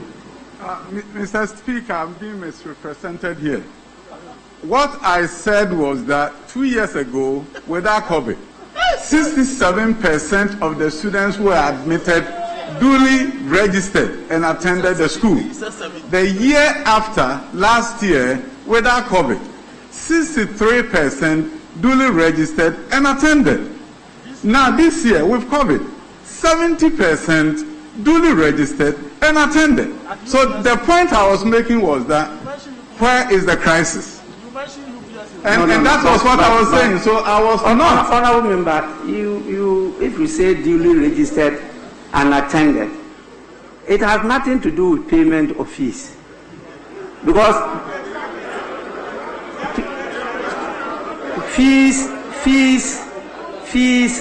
fees are paid from different sources, including scholarships, and so you have to desegregate to know. You see, what we just said is so pregnant that you have to go beyond that. And while we're dealing with those who really pay the fees, and we were talking about the parents, the guardians, the students, and the impact also of non-payment on the institutions. So this global statement is not helpful. Mr. Speaker, I want him to say it exactly how I presented. That's what I'm saying. I'm saying that was the argument I made. Thank you so much. Thank you so much. Yes, please allow the honourable member to reply. Mr. Speaker, you have already ruled on the constitutional matter. But just to add that the leader of the majority group who raised the issue on constitutional matter must be mindful of the fact that Article 108 deals with the settlement of financial matters in this House during debates on bills that relate to financial matters and the movement of motions relating to financial matters. This motion is simply urging the President to take steps. Initially, I proposed that he should take steps to suspend some of the fees. And the issue was raised in this House that if he suspends the fees, somehow the schools will still run, and then they will run on some budget. And therefore, instead of saying suspend fees, we should amend it to read absorb the fees. And so we amended it to read absorb the fees. The question is, what do I want? I've been asked severally by the leader of the majority group, what do I want? So, Speaker, I want us to compassionately urge the President to take urgent steps to absorb the fees of the students so that the students can have some relief and some support. So, Speaker, I believe that the motion has been extensively argued and debated. The records will show, and our deputy whip on the minority side has indicated the extensive consultations that took place to lead me, Mr. Speaker, also urged by your very good self, to amend the motion in such a way that we can build consensus.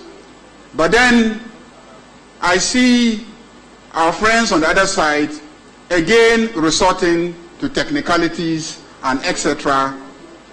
as a backdoor strategy to oppose assistance to needy students who cannot pay fees to attend tertiary education in this country in the light of our COVID-stricken economy. Mr. Speaker, thank you very much. Honourable Member, this motion has nothing to do with needy students.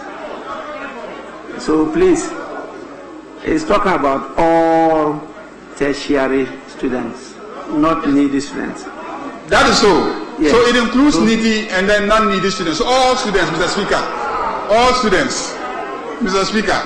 But the point that I'm making is that there is a clear attempt to use the back door to oppose a request that students be assisted in the light of the impact of COVID on household incomes in the country. Mr. Speaker, I thank you very much for admitting the motion, and I thank you very much for the opportunity to argue in support of this motion. And I urge colleagues to take a cue from what the Speaker said, the implications of voting against this motion and its impact on all of us. And also that when we say take steps, it could include making arrangements so that in the next budget, because we're talking about 2020-2021 academic year. It's a whole year.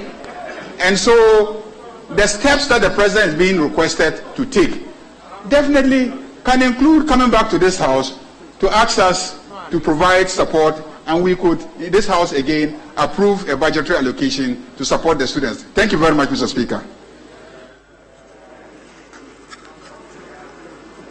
Honourable members, before I go to the issue of putting the question. Oh yes, Honourable, is that Honourable Kennedy Ajapong? Yes, sir, Mr. Speaker. Yes, please. Mr. Speaker, I have a fundamental problem with the motion. I personally believe that the word suspension is even better than absorption. Honourable member, I have a challenge here because I've been guided by leadership in this matter. Yeah, but they submitted. Just a minute. Resume your seat, Mr. Speaker. Resume your seat, Mr. Speaker. Resume your seat. I just want to be guided because I was given a list, and from the majority group, it was made up of 5 members, and the indication I got was that the majority leader was to sum up and add his own at the end of your submissions. Is it the case that you want us to open up for more members to contribute? If that is the case, I will allow you and then take one from the other side.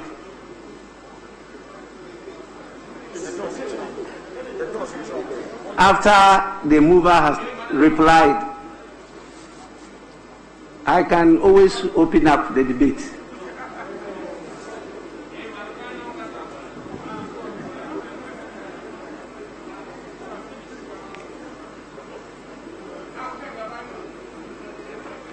Yes, Majority Leader, yes.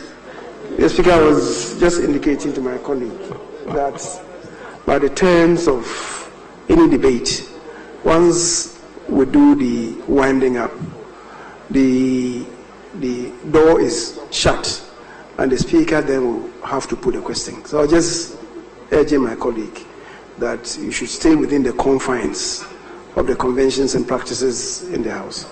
So, Mr. Speaker, we are in your hands. If you want to put a question, you could put a question. Well, I wanted further guidance because I recall that the House gave directive as to how this House should operate. We say we have now started the virtual parliament, and that some members, a percentage, if I recall correctly, talked about 1/3 should be present here, while the others remain in their offices. And so, by the Constitution and the standing orders of the House, will it be proper for me to put the question here, when by our own directive, some members are in their offices? Because I got information from some members they were in their offices. But let me clarify one issue. The positions of majority leader and minority leader are defined in our in the standing orders. But when you go to Order 86.3, as to how we should refer to each other, is very clear. 86.3 says ministers shall be referred to by their ministerial titles. The deputy speakers and the deputy ministers shall be referred to by the names of the offices held by them. All other members shall be referred to as honorable, together with the name of their constituencies.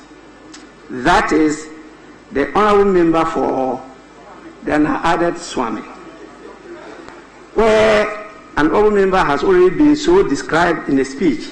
He may be further referred to as my honorable friend, or the honorable gentleman, lady, or member, unquote. And so, if we are to go by the terms of this standing order, I'll be referring to you as the honorable member for Swami, or as some other orders refer to, leader of the parliamentary party or parliamentary group. This is the reference made by other standing orders. Now, by usage, even when I was minority leader, that was the reference I was being given. Minority leader, majority leader. And so a reference to any of you by your constituency is a correct reference. There's nothing wrong with it. But the majority leader has a right to ask me to add majority leader. And so I want that clarified. Honorable members, the leaders will have to guide me in the circumstances, COVID-19, and the directive we gave. Will it be right for us to put the question now? Or we should use the other processes, the processes of division or whatever is decided. But by the standing orders, either we take the voice vote or head count. It's only when it's challenged we can move to division. But we are directed earlier on that we don't want this place to be crowded. And so we permitted some of us to be in their offices. Will it be proper to take the vote here, voice vote, whilst they are in their offices? That is what I want your assistance. They will shout from the offices. Yes, minority leader. Mr. Speaker, very significant guidance. We all, in respecting your directives and guidance on COVID and to work further to avoid its spread, have accepted that minimum numbers will be available to do business. And therefore, with that understanding, it's not all members on both sides who ought to be here. But Mr. Speaker, we have no difficulty, and I want to assure you that this side will respect even a voice vote on this matter. But let the record have it that on a matter that we consulted, on a matter that we sought to build consensus, on a matter that Honorable Minority Leader, we have finished with that. I just want guidance on how to put the question. Yes, Majority Leader. Mr. Speaker, I believe that we have finished with the debate on this motion. The next move is to put a question. But you are introducing some new elements that some people, at your instructions, may not be here with us. For which reason, you may want to maybe delay the putting of the question. Mr. Speaker, we are entirely in your hands. I wouldn't have anything useful to add to it, except that it will have necessary implications going forward. But we are in your hands. Whatever step I take will have necessary implications, because I gave the directive after leadership of the House discussed the matter, and I was authorized by leadership as the Speaker to give that directive. It did not come from me.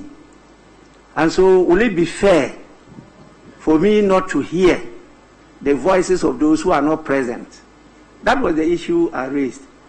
And so if you say I should go on, whatever way, it has implications, because I will be presiding. And I can always put the question at any time, if it is left to me. But I want to be fair to all sides, or both sides. That is why I'm consulting you. If you say I'll put the question, I'll put the question. You are always in my hands, and I'll know when to put questions.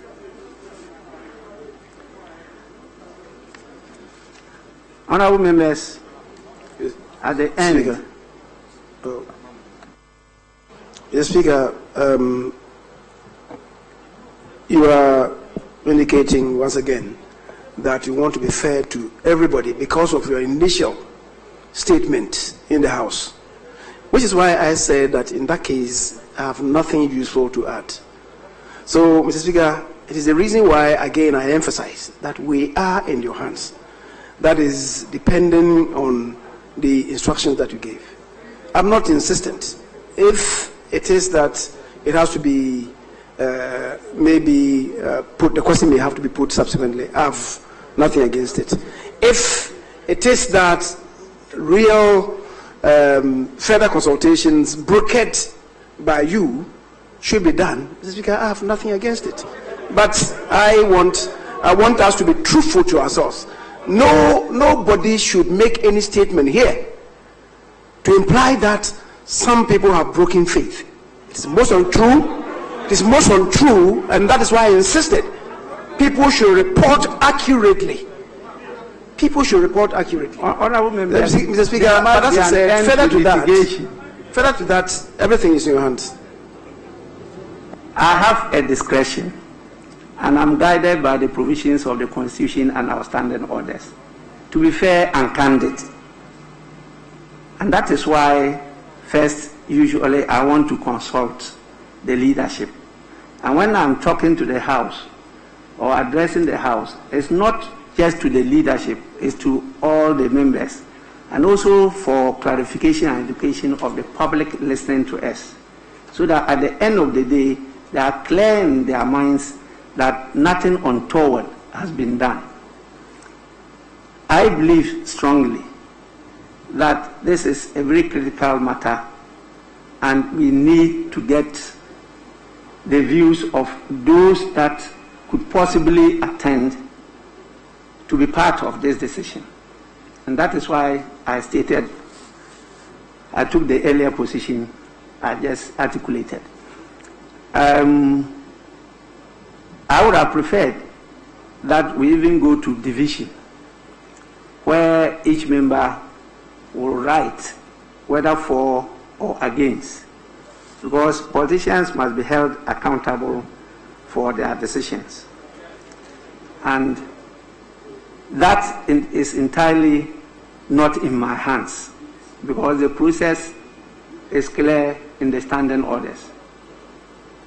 What is in my hands is to put the question and then to take the decision head count. But as I said, we, by our own act, which is a directive, took away some heads, which cannot be counted here. You see, as to division, that will be upon your questioning my voice vote decision or the head count. And so I want to defer the question, and then tomorrow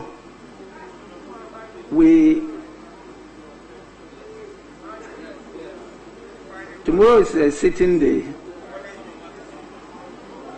You know, this is an urgent matter.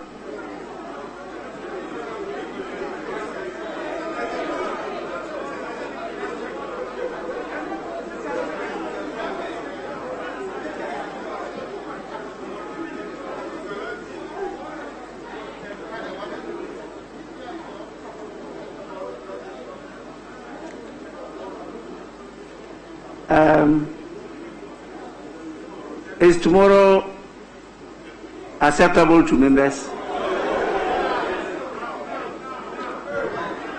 Now, I put the question. At the conclusion of the debate, the question is, as many as in favor of the motion, say aye. As many as are against the motion, say no.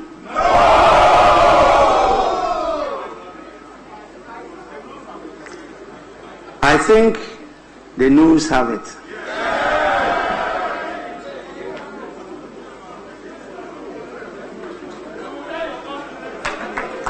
The noes have it.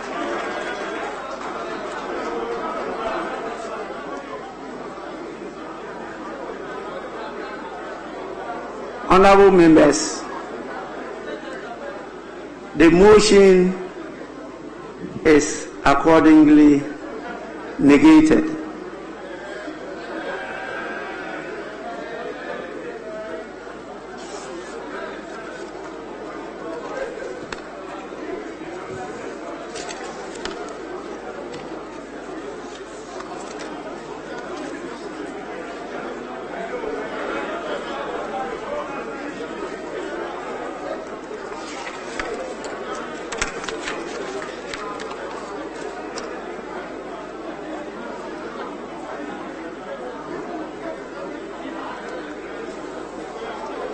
Yes, honorable members, I intend to adjourn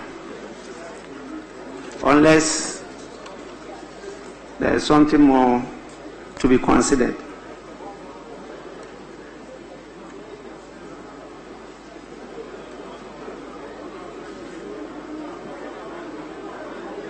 Yes, Majority Leader. Mr. Speaker, I think there was supposed to be a joint caucus to consider issues pertinent to the review of the standing orders. But when the time after 6 o'clock getting to 7 p.m., I believe we can take that one tomorrow. I thank you. So we can adjourn.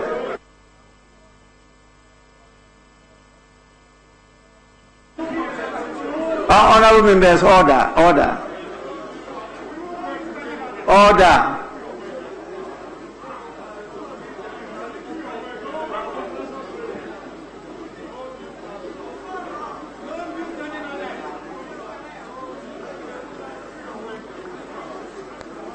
Honorable members, I will proceed to adjourn the House. And the House is accordingly adjourned till Friday, 29th January 2021 at 10 o'clock in the forenoon.